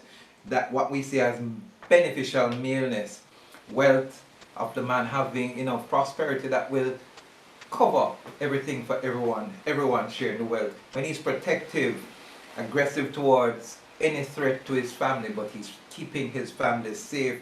His sexual performance is not only to say, hey, I'm a man, but that it benefits the woman as well, and she becomes satisfied. And so it is nurture, where he's involved in all that is happening at the house, happening in the household as well. And so we find that he's a lamb at home and a lion on the road. So that's hegemonic masculinity versus beneficial maleness. Here's a study that was done in 2019. 240 women, ages 18 to 34 and 35 to 64, 2 different categories, done by university students. The younger ones gave hegemonic masculinity a score of 4 out of 10, and the older one gave it an average of 7 out of 10, but there was no difference among the 2 groups for beneficial maleness. That's interesting. Both gave an average of 8 out of 10. In other words, both age groups preferred beneficial maleness. What are the results like? Women and men should share power. Average score, 8 out of 10. Awesome. Men and women should share all bills. Average score, 6 out of 10. Men and women should equally pay bills related to children. 5 out of 10. It got less. In a study of 120 males, 18 to 34 years, done by university students in 2018, 71% felt that it is fair to share power with women, at least most of the time. Of those that supported the maintenance of patriarchy or dominance over women, 74% expressed that they would prefer not to carry the bills entirely. Point 1 out of all of that is that younger women do not like hegemonic masculinity, but like the older women, they like the beneficial side of men. Point 2, Jamaican women like the idea of having equal power, but have not yet transitioned that they should pay bills equally. Feminism has pushed some stuff, but they don't think the bulk of the bill should be paid by them. Yeah. Point 3. 22% of young men want power without the responsibility that comes with patriarchy. The profile of these young men, poor and religious. Can you imagine? Those are the 2 categories. So, the core problem is that both men and women want power, but not the responsibility that comes with it. This is why partnership work. Yes, the sharing of both power and responsibilities. However, these responsibilities are to be defined by those that share in the partnership. Partnership works at all times. We have different roles, but partnership works. There are 6 types of relational men and that have with women and interpartner violence. 1, minimal, where the woman have very little to do with men due to violent parents or the interpartner violence. 2, the traditional, male is the sole breadwinner, female does not do paid work, woman's place is at home. We have heard that before. Fractured patriarchy, where the male pays over 75% of the bills, but make less than 25% of the decisions. Whoa, yeah, he just needs to take care of the family financially. Transitional advantage, women make more than 67% decision, men pay more than 67% of the bill. Whoa, and then partnership, couples make decisions together, share bills based on affordability, fairness, ownership, respect. What we need to do is to see and recognize that partnership works and it doesn't work in that of a dominance position. Bless you. I tried to keep within the 5 minutes there. God never intended for there to be male dominance. When he spoke, he clearly stated, let them have dominion over the earth and not over each other. Woman was taken from the side of man, not from his foot nor his head. So they were meant to work alongside each other. And we must see that there are those who have manipulated scripture. Submission is not subjugation. And we must ensure that we recognize that male dominance and its relationship with intimate partner violence and domestic violence. We can see correlations. If we looked at the 6 type of relationships, we see that partnership, when it comes on to intimate partner violence, has a minimum 3 persons out of 175, while minimal involvement where the partners have either witnessed violence with parents and they have very little to do with partnership like that. It is like 55 out of every 175. And so it's really telling that partnership where persons decide, compromise, and work together. Headship doesn't mean dominance either. Leadership doesn't mean dominance. Partnership works together when we decide together how to move ahead. Those are my 5 minutes. Thanks for allowing me to present. Thank you, Dr. Herbert Gale. Gentlemen and ladies. Thank you, Pastor Courtney Martin. Thank you very much. I mean, I'm glad that you're speaking as a man of God and as a member of Magava, because I would propose that your position, there are a lot of men of God whose practice and pronouncements tend to challenge what you're offering, which is that we should balance partnership, should take the bigger balance and not the concept of patriarchy, which is really a conceptual trap. So thank you for being courageous. You know, you speak, sir. Bless you. Thank you, sir. Dr. Owen Ellis. Soon grow back the locks. Yeah. I like the title for the next presentation, Sexual Compatibility, Microwave Men and Refrigerator Women. I mean, I'm not sure what a microwave man is, but it doesn't sound good. Meat are hot and quick. It get hot quick. Oh, that's it. I don't want to be termed, I don't want to be called anything micro. So I'm not going to stay with that, sir. So Dr. Karen Carpenter, another one of my favorite people. Every time I think I know a lot about sex and I talk to Karen, I realize that I don't know anything about sex. Yeah, before I spoke with her, I thought what like strip poker. She strip and you poker, but no, I've learned it's a lot more than that. Moving right along. Karen, can you please rescue me? Karen, are you there? Hi guys, it's Dr. Karen Carpenter, and I'm here today to celebrate with you, all our fathers. We want to talk today a little bit about sexual compatibility and why men are like microwaves and women are like refrigerators. And it's not what you think. Let's get started by looking at some of the things that we need to understand about our partner. And one of the first things we have to understand about our partner is what is their romantic personality? How are they different from us? And here's an easy way to find that out. You can use the 5 love languages as a way to understand your partner's romantic desires. Does your partner want words of affirmation? They want little praise. They want some emoji. They want you to send them a text. They want to hear words. Do they want physical touch? They want hugs, kisses, cuddling, or maybe they just want a pat on the bum. Third, receiving gifts. Do they like it when you bring home little things? Maybe it's just a gazada, maybe it's just a sweetie, maybe it's just a flower you saw, or something that you know that they like, and they get really excited about that. The fourth one is quality time. Do they enjoy when you sit down and watch a movie together, when you go for a walk, when you have little chats, when you take time away from the kids, away from everything else, for just the 2 of you? And 5, acts of service. Do they like it when you take their car and get it washed, when you help with the groceries, when you help with the children, when you help to keep the place clean so that their work can be less? That person likes acts of service.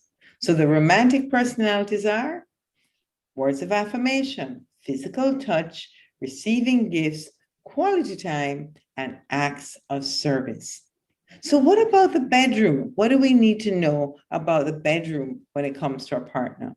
If you want to know if you're sexually compatible, you need to ask your partner. Don't just assume. How often do they want sex? Is it 7 days a week? Are they a certified freak? Do they want 7 times a year? Because they're really not that much into sex. Or perhaps they want sex 7 times a month, 2 times a month. Find out how it's different from you. What menu of activities do they want? Think of yourself in a restaurant. When you look at the menu, you have lots of things to choose from. What would they choose on the sexual menu? Do they want outer course? Do they want intercourse? Do they want oral? Do they want to go uptown, downtown, midtown? What do they want on their menu? And finally, ask your partner, what is the meaning of sex for you? When I say sex, you say adventure, love, romance, fun, tired. What do they say when you say sex? And that will help. Now, why do I keep saying that men are like microwaves and women are like refrigerators? I'll tell you right after this. Let's find out some facts about sex. First of all, it only lasts about 7 to 15 minutes. Yes, gentlemen, sex lasts about 7 to 15 minutes. Most young men of 20 years need about 20 to 30 minutes to recover after they've had their first ejaculation. So it takes a young man longer than it takes a woman to recover. Most women, 7 out of 10 women, do not have an orgasm through penetration.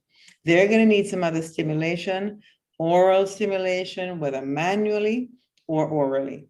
They're going to need something else. And the spot that they're going to need stimulating is that clitoris. And of course, there's the issue of how quickly can a woman get back up again and be ready for intercourse. Most women have a refractory time, a recovery time of 10 minutes. So the first sex act and the second sex act can take place in 30 minutes, but it takes a man all of 30 minutes to get ready for one sex act. Let's look at those refrigerators and microwaves a little bit more. I say men are like microwaves because the capacity for sex is so much smaller than a woman's. Once they've had that ejaculation, it will take longer to get ready again, and the frequency with which they can have sex is less. They're going to pack all of that power into one big ejaculation, and they're going to be done. They're not going to be able to recover as quickly. For the woman, I think women are like refrigerators, not because they're cold, but because they keep everything at the right temperature. When you plug it in, it hums along. It's got lots of compartments, and just look at that door is wide open. It's like wide open arms with lots of goodies inside. Very much more complicated than a microwave. And refrigerators have improved so much in the last 20 years. You've got freezer compartments, you've got cooling shelves, and you've got those nice room temperature almost levels. So lots of ways to keep cool. Men are like microwaves because after sex, they have one big blowout, that's it. Women are like refrigerators because they keep it nice and cool and humming along as long as they're turned on to their partner. Now, what do we do with that information? We create our own happiness. Go out, ask your partner the questions that I just asked you, and find out more about how compatible both of you can be sexually. And most of all, gentlemen, have a happy Father's Day. Thank you. Michael, to quote Spice, I feel away. Let me, you can do the banter because I can't focus. All that talk has made the blood drain from my head, and you talk. Introduce the next person. I'm not really present. I think we should introduce Dr. Clifton Reed. Absolutely. I need help now, but let's move on to, before just a segue from Karen Carpenter's very intriguing, provocative presentation to the next one. Interestingly, Michael, how men seek to have, group vibes and group identification. I remember being at Michael Manley's funeral, and the old man turned to me and said, say, me and Mr. Manley have the same problem. I said, what? He said, me frustrate glands. So let's hear from Dr. Clifton Reed on prostate cancer, facts and fiction. Thank you for that segue, Blacker.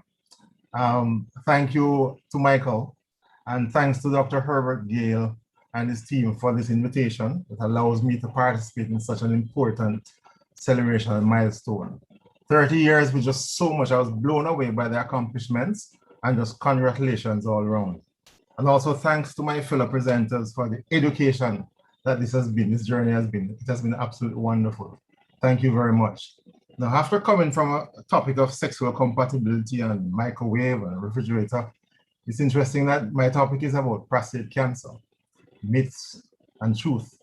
So I'm going to share my screen now.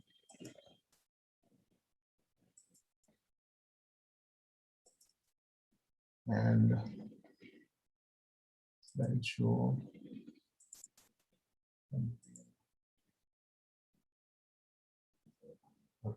Sorry. Okay, I'm assuming everyone's seeing my slide. So the first myth we're going to deal with is the thing that only old men get prostate cancer. The fact is that prostate cancer can occur in young men as well. And in fact, the risk increases with age, but all men should be alert to this particular fact. I think lifestyle changes, poor diet, inactivity, and stress has so diminished the immune system, which is responsible for protecting us from diseases generally. And I think cancer of the prostate is no exception. Regular men, therefore, should get physical examinations and do the PSA for early detection. Young or old, you're prone to cancer, and you can actually find out if you are at risk for severe cancer by doing early detection and PSA testing. Another myth is prostate cancer is common, but few die from it. Of course, that is not true. It is in fact the second leading cause of death in men, and only cancer of the lung kills more persons. For every 35 deaths among men, one of those is cancer of the prostate. And Dr. Herbert Gale made special mention of prostate cancer in Jamaica.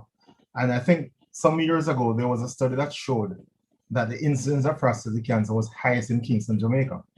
I have not been able to find any urologist, though, who actually can confirm that is the case. And in fact, that particular study might have been an aberration. The fact of the matter is, though, African Americans are twice as likely to die from this disease. And in our Jamaican situation, we are somewhere between the African Americans and white folks. Good thing is most men don't have prostate cancer that is fast and deadly, but it exists and kills young persons too. And you don't know which type you have until you're thoroughly checked out. So it's really important to make what they call a tissue diagnosis. When your PSA rise and the cancer is suspected, or you have a lump or nodule in the prostate, it is important that you get tested and get a tissue diagnosis, because only then can you know about the characteristics of this cancer as to whether you can do observation or aggressive management. We just spoke about sex just now, and there's a myth or fact that prostate cancer hampers sex life. Well, it depends on the location and the size of the cancer, as well as the treatment employed, because the all-important nerve that surrounds this gland may be damaged during treatment, and that is the concern. So that once that nerve is damaged, it can result in erectile dysfunction. The truth is, though, that age and a history of erectile dysfunction might affect the quality of sex afterwards. One study that shows that 1 year after surgery, approximately 25% of persons found that the function was normal. Another 25% found that there was mild dysfunction. A further 25% noted that there was moderate dysfunction, and 25%, and the final 25% showed that there was severe dysfunction. The fact of the matter, the good thing though, is that there is treatment for persons even with severe dysfunction. And that is the kind of thing that you would need to discuss with the doctor and the urologist. Myth: have a low PSA means you don't have prostate cancer. Now, PSA is a useful test. It stands for prostate-specific antigen, produced by the prostate primarily, and therefore that's why it's important in measuring disease of the prostate. The fact of the matter, though, is not the be-all and end-all of diagnosing prostate cancer, and it is far from perfect. The other thing, too, is that even within the so-called normal range of PSAs between 0 and 4, you can have cancer within that normal range, and therefore a phenomenon called PSA velocity, which measures how rapidly your PSA is increasing, will therefore be important. The fact of the matter is, as I mentioned before, biopsy of the prostate is still the gold standard. It is the way that you get a tissue diagnosis that tells you directly what the characteristics of your cancer are, and therefore what treatment approach would be important. The other myth is a high PSA level means I have prostate cancer. A few years ago, we had a fright in that my father's PSA jumped up to something like 40 something. Remember I mentioned that 0 to 4 is normal. He's jumped up to 40 something. The good news was, once he had a course of antibiotics, he came right back down to normal, which underscores the fact that other causes of increase in PSA are there. So urinary infection, as in the case of my father, and attendant inflammation, and even just the prostate getting very big can actually cause the PSA to be elevated. So an elevated PSA does not mean that you have prostate cancer, and you need to do further tests to clarify that particular picture. The other myth, and this is really very important, is it's important to treat prostate cancer as soon as possible. And us men are very keen to act quickly when we hear there's a big C. But in fact, not all cancer of the prostate needs immediate treatment. Most cancers are actually slow growing, and that means you have time to consider your options and to make the right decisions for you.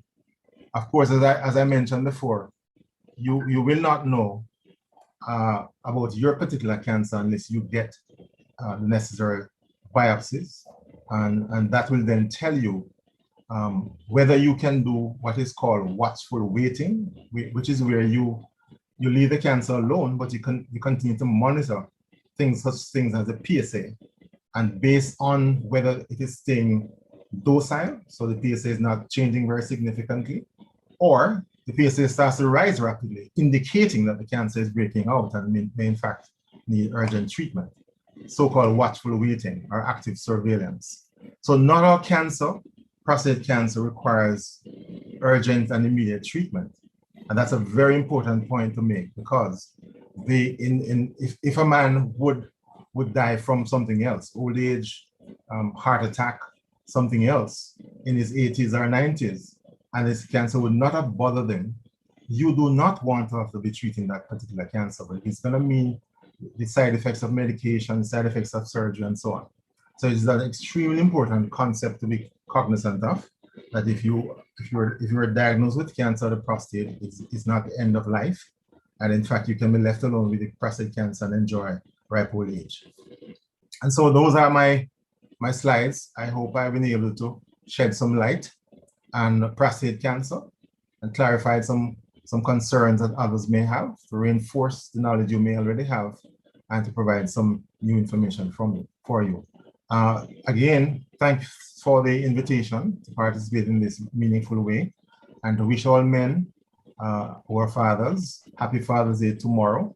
I urge you to get, I represent a group called the Manchester Peace Coalition. Every year we have a Father's Day event. I hope you will get involved tomorrow and join us as we have a wonderful event. Thank you very much. Dr. Reed, do you have any free tickets?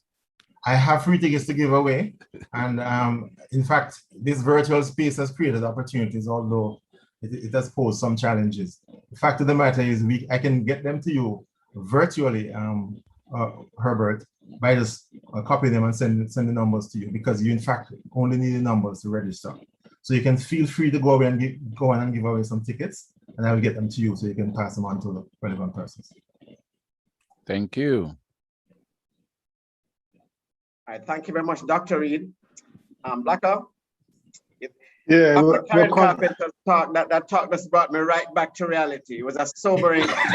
yeah, indeed. Back again.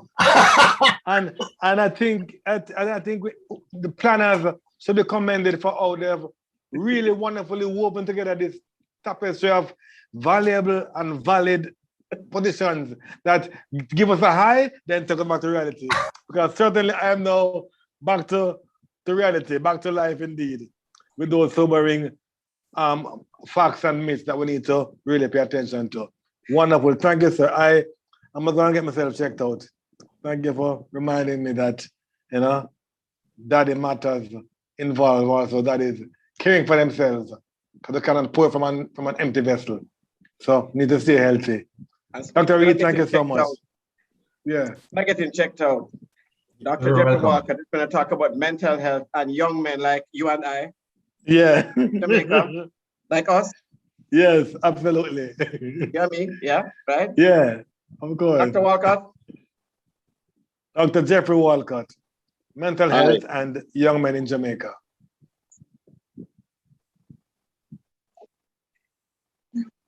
Dr. Walcott, please talk to us, young men. We're listening. I'm trying to get them to put on the presentation. I'm not seeing it up. You're not tech savvy like us young men. No, I sent it to them. Somebody's supposed to share it. But listen, we don't need the gimmicks, we can go straight ahead, because I know we're pressed for time. But my presentation really has to do with the aspect of mental health and mental wellness in young men. And I think it would be somewhat of a disservice if we don't speak about the greatest challenge facing our young men, especially not just our young men, but our country, which is the aspect of maladaptive behaviors and violence. And so when you look at something that came out about 2-3 years ago that showed that the number of persons charged with murders, there was a great gender disparity, but also that age was a significant factor. And between the ages of 13, as young as 13 to 25, actually had the largest number of persons charged with murder compared to all other age groups. This is something alarming. And it begs the question, what has been happening to our young men for them to be as violent or aggressive and problematic as they are? And what has impacted their mental health and their mental wellness? Herbert Gale has done a lot of research into the aspects of violence and specifically murder. And he highlighted a very intriguing point, that there's an issue of torture or abuse in our young men. And I recall when that particular piece of research caused immense uproar in the social fabric of our country.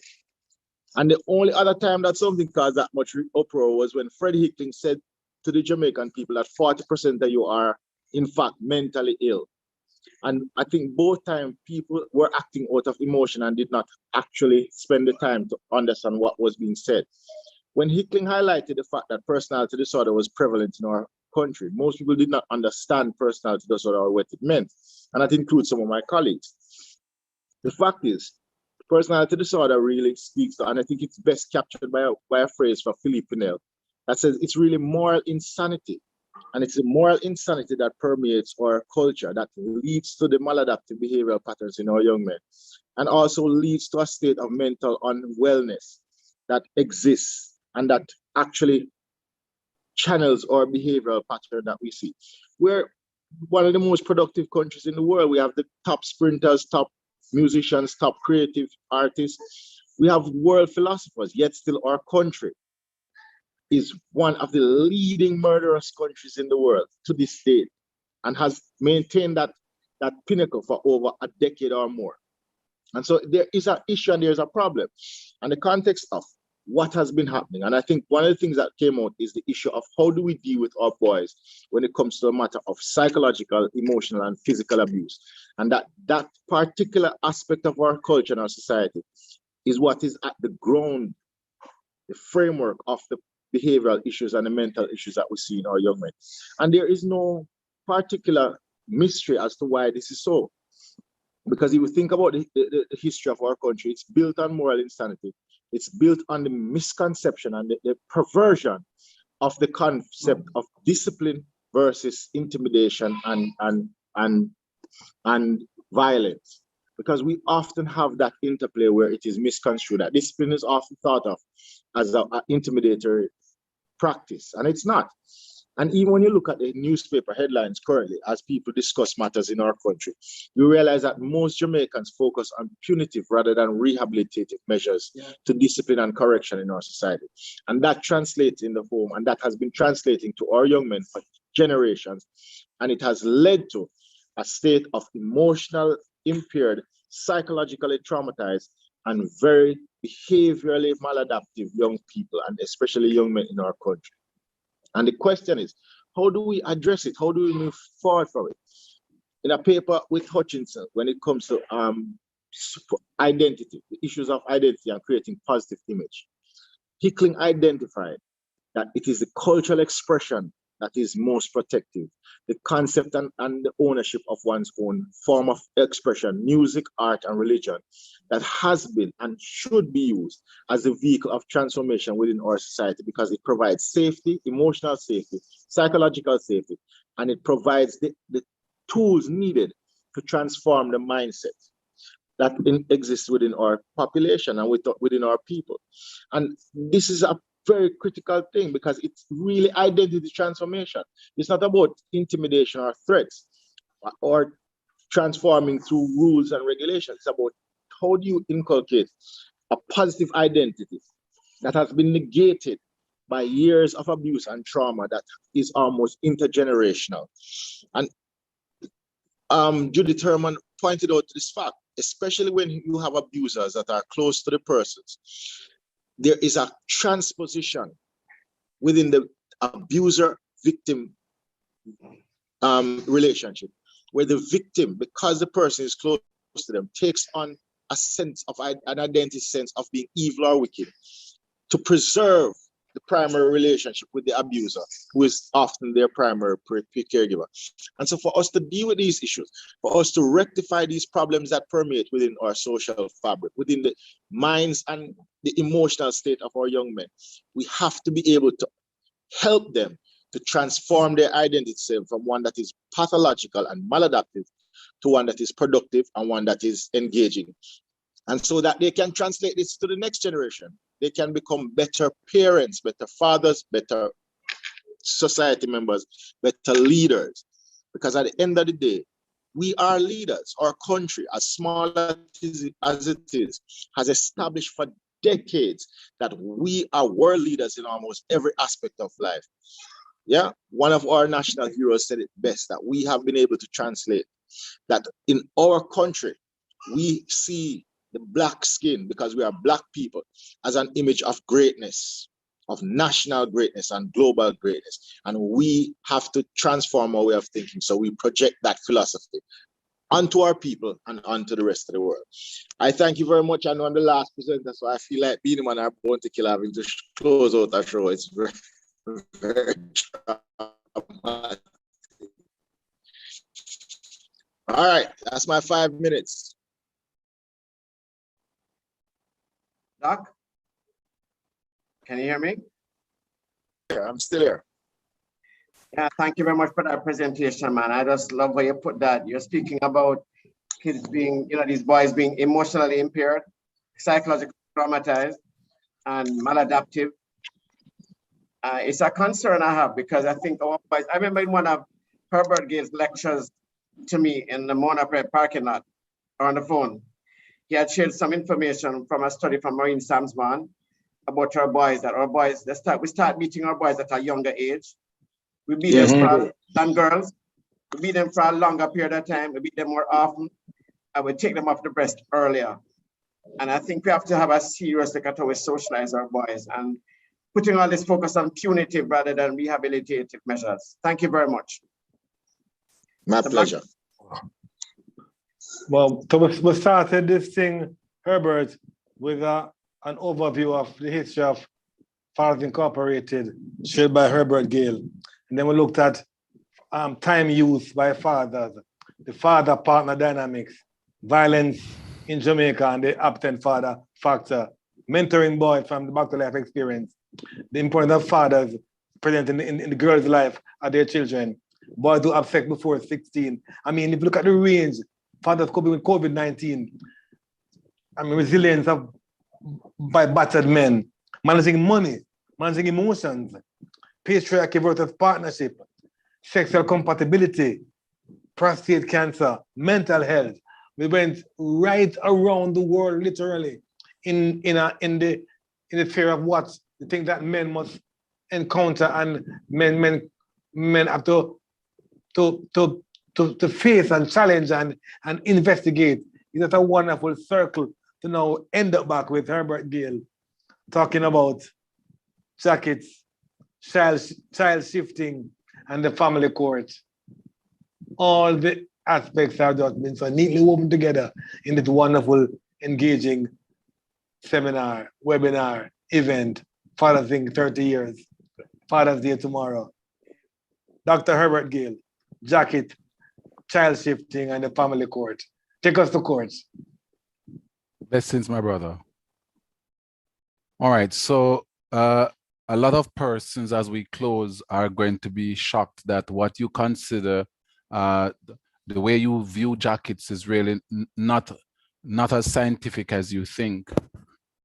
So let's look at that very quickly. We should be done with this in 3-4 minutes.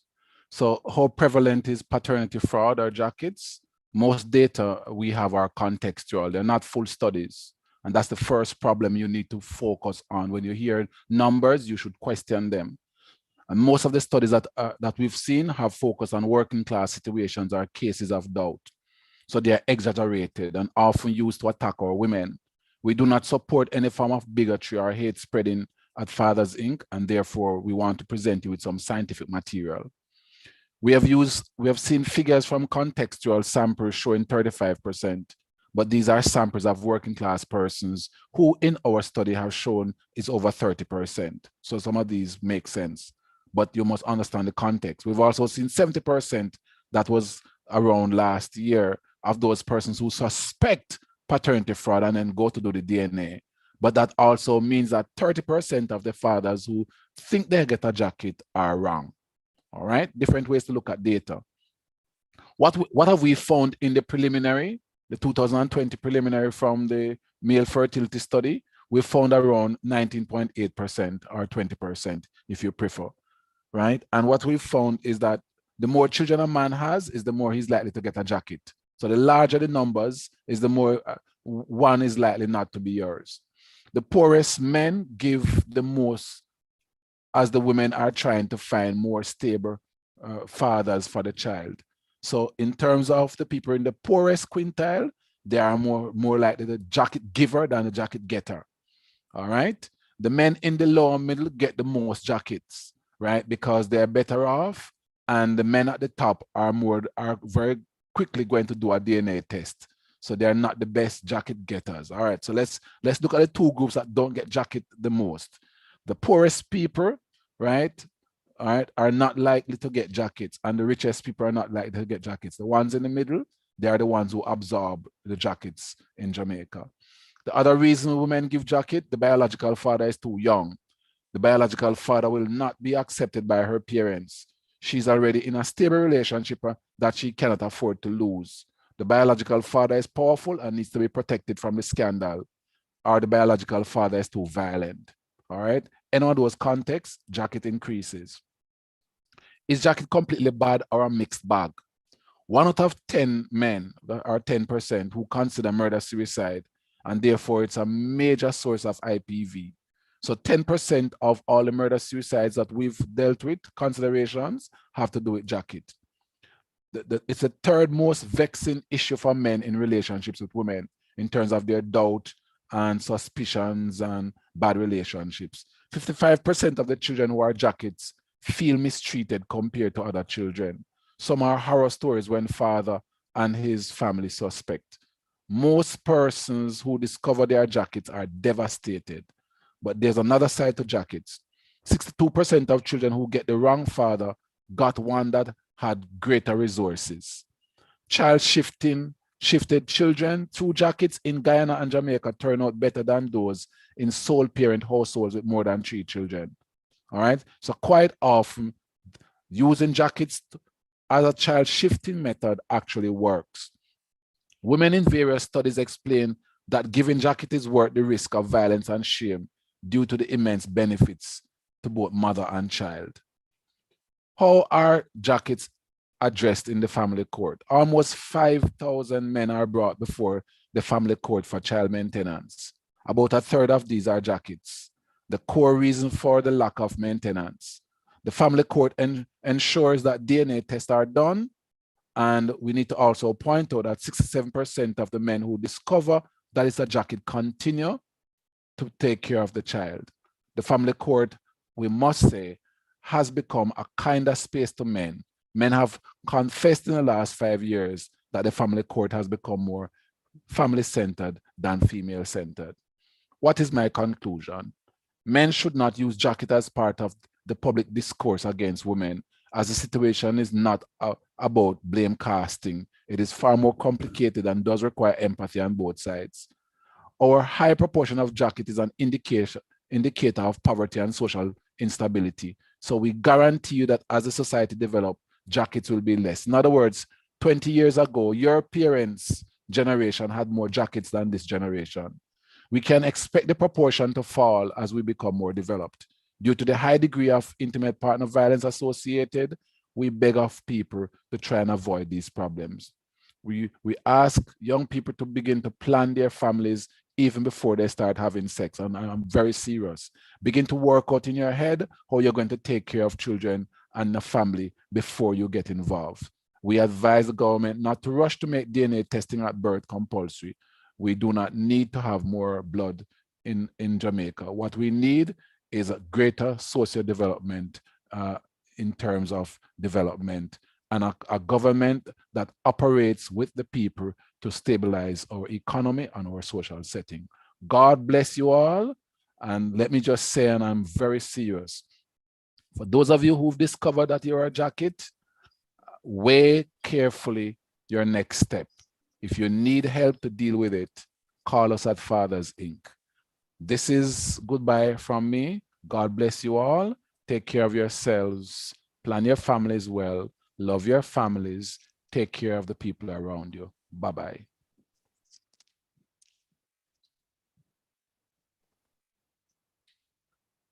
Daddy Thank you very much, matters. Dr. Gale. Thanks, Herbs.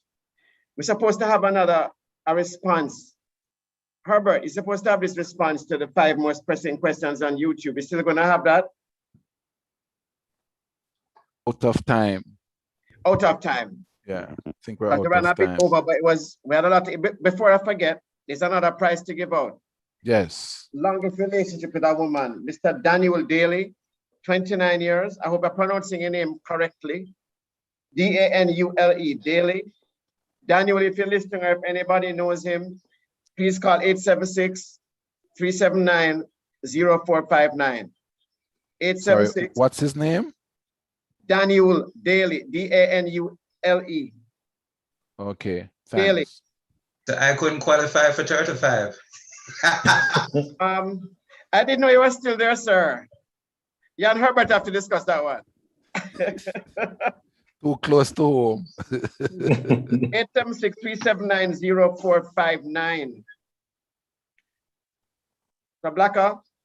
Yeah, all I would say in closing is that it's a very important event, and very important that we give a voice to men, the good things them, the good man them, the good efforts, and these studies that really enhance and underline that should be encouraged. Because the challenge we have, I think, personally, is to provide spaces for men to expose their heart, the H-E-A-R-T, to expose their honesty, their empathy, their accountability, their respect and responsibility, and their trust and truth. If we want to fix the gender issues, if we want to give men more space and presence, let's give men more space to expose hearts. That's my final word. All right, I think we have we should have a fifth. We should have a fifth winner, Blacker. Yes. I don't see. I see. I have 4 so far. Vernon Brackett, Tina Khan, yes, Vivian Jackson, and Daniel Daly. I don't see. We have a 5th gift to give away. Youngest child, but I haven't seen anybody comment on the youngest child. That was the last one. Okay, well, just pick somebody. And Clifton was also suggesting that persons can get ticket for tomorrow's big session in Manchester, which is online. Yes. So we should look and see if we find those who've stayed to the end and hand them out gifts. I would suggest 2 tickets. Black can choose someone. You can get more than 2 for your executive, or we can give for your executive as well. Robert. Okay, all right, good. Yeah, I think that's a good idea. Right. But we should also lift our hats and salute Pastor Courtney Martin for 35 years of being with that wonderful wife that could only come from a place like Excelsior. What is that?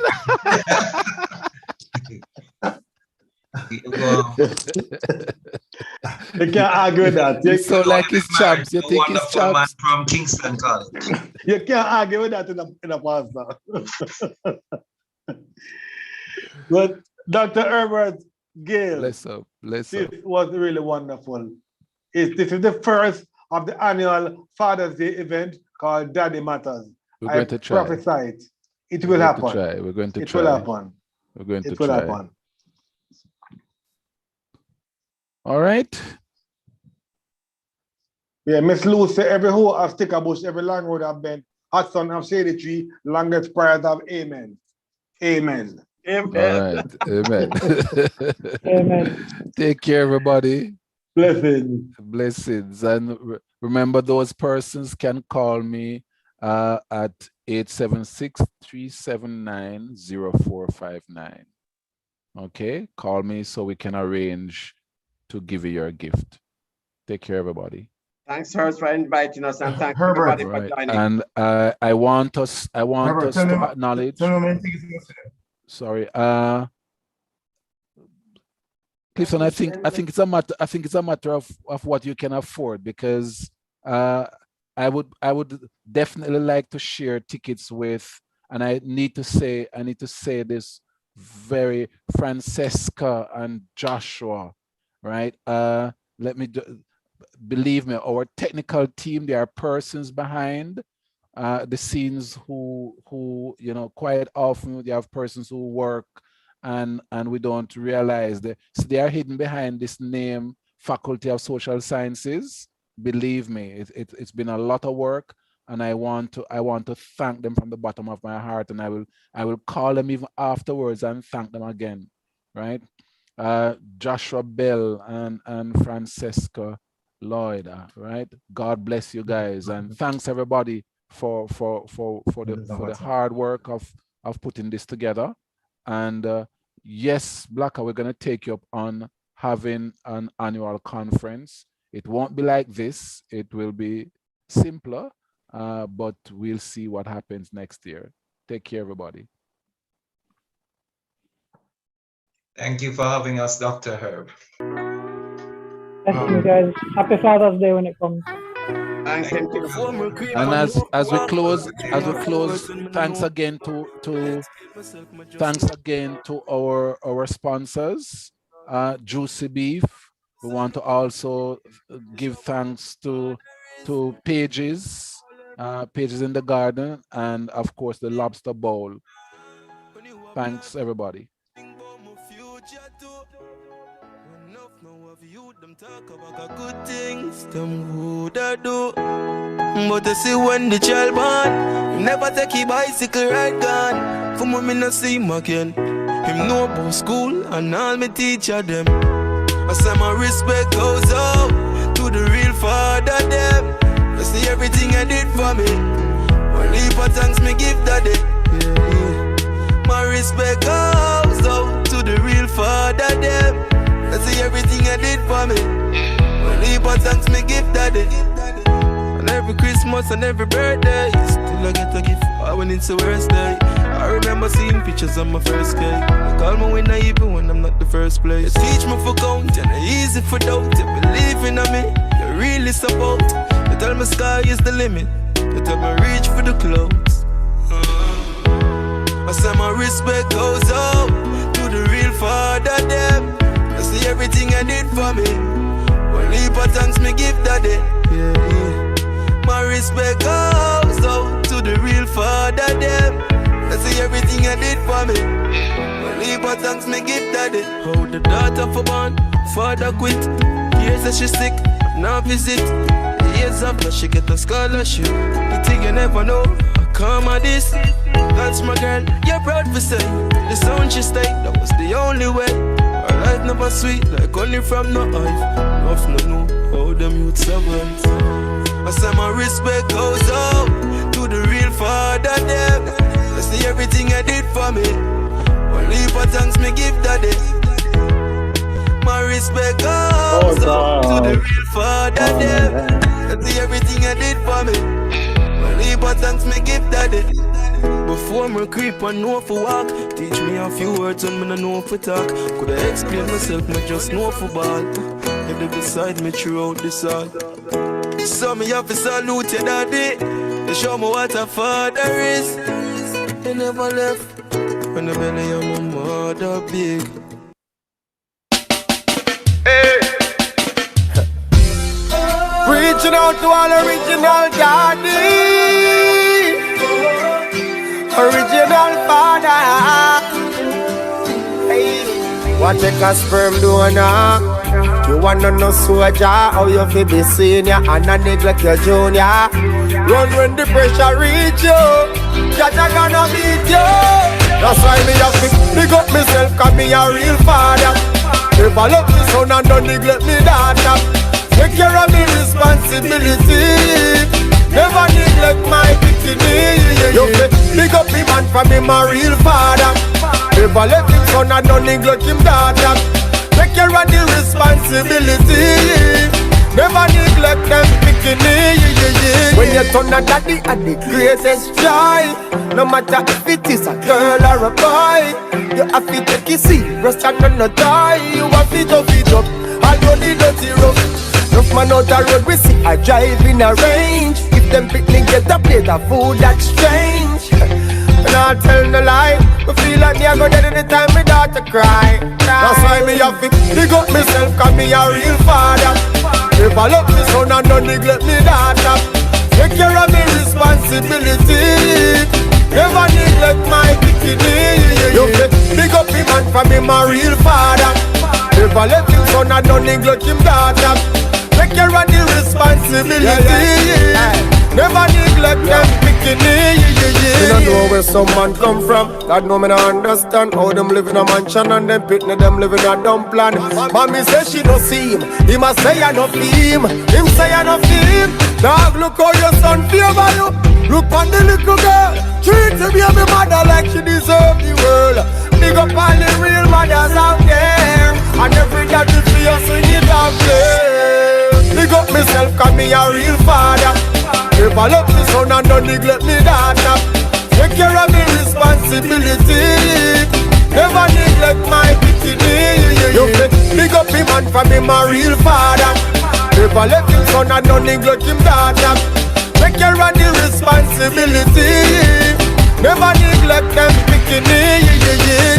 Even though I can't be there every day, my presence felt anyway. Me have to touch the road, food have to eat and bills have to pay. But I never turn my back, never close my eyes, never forget, never regret. That's why me have to big up myself, cause me a real father.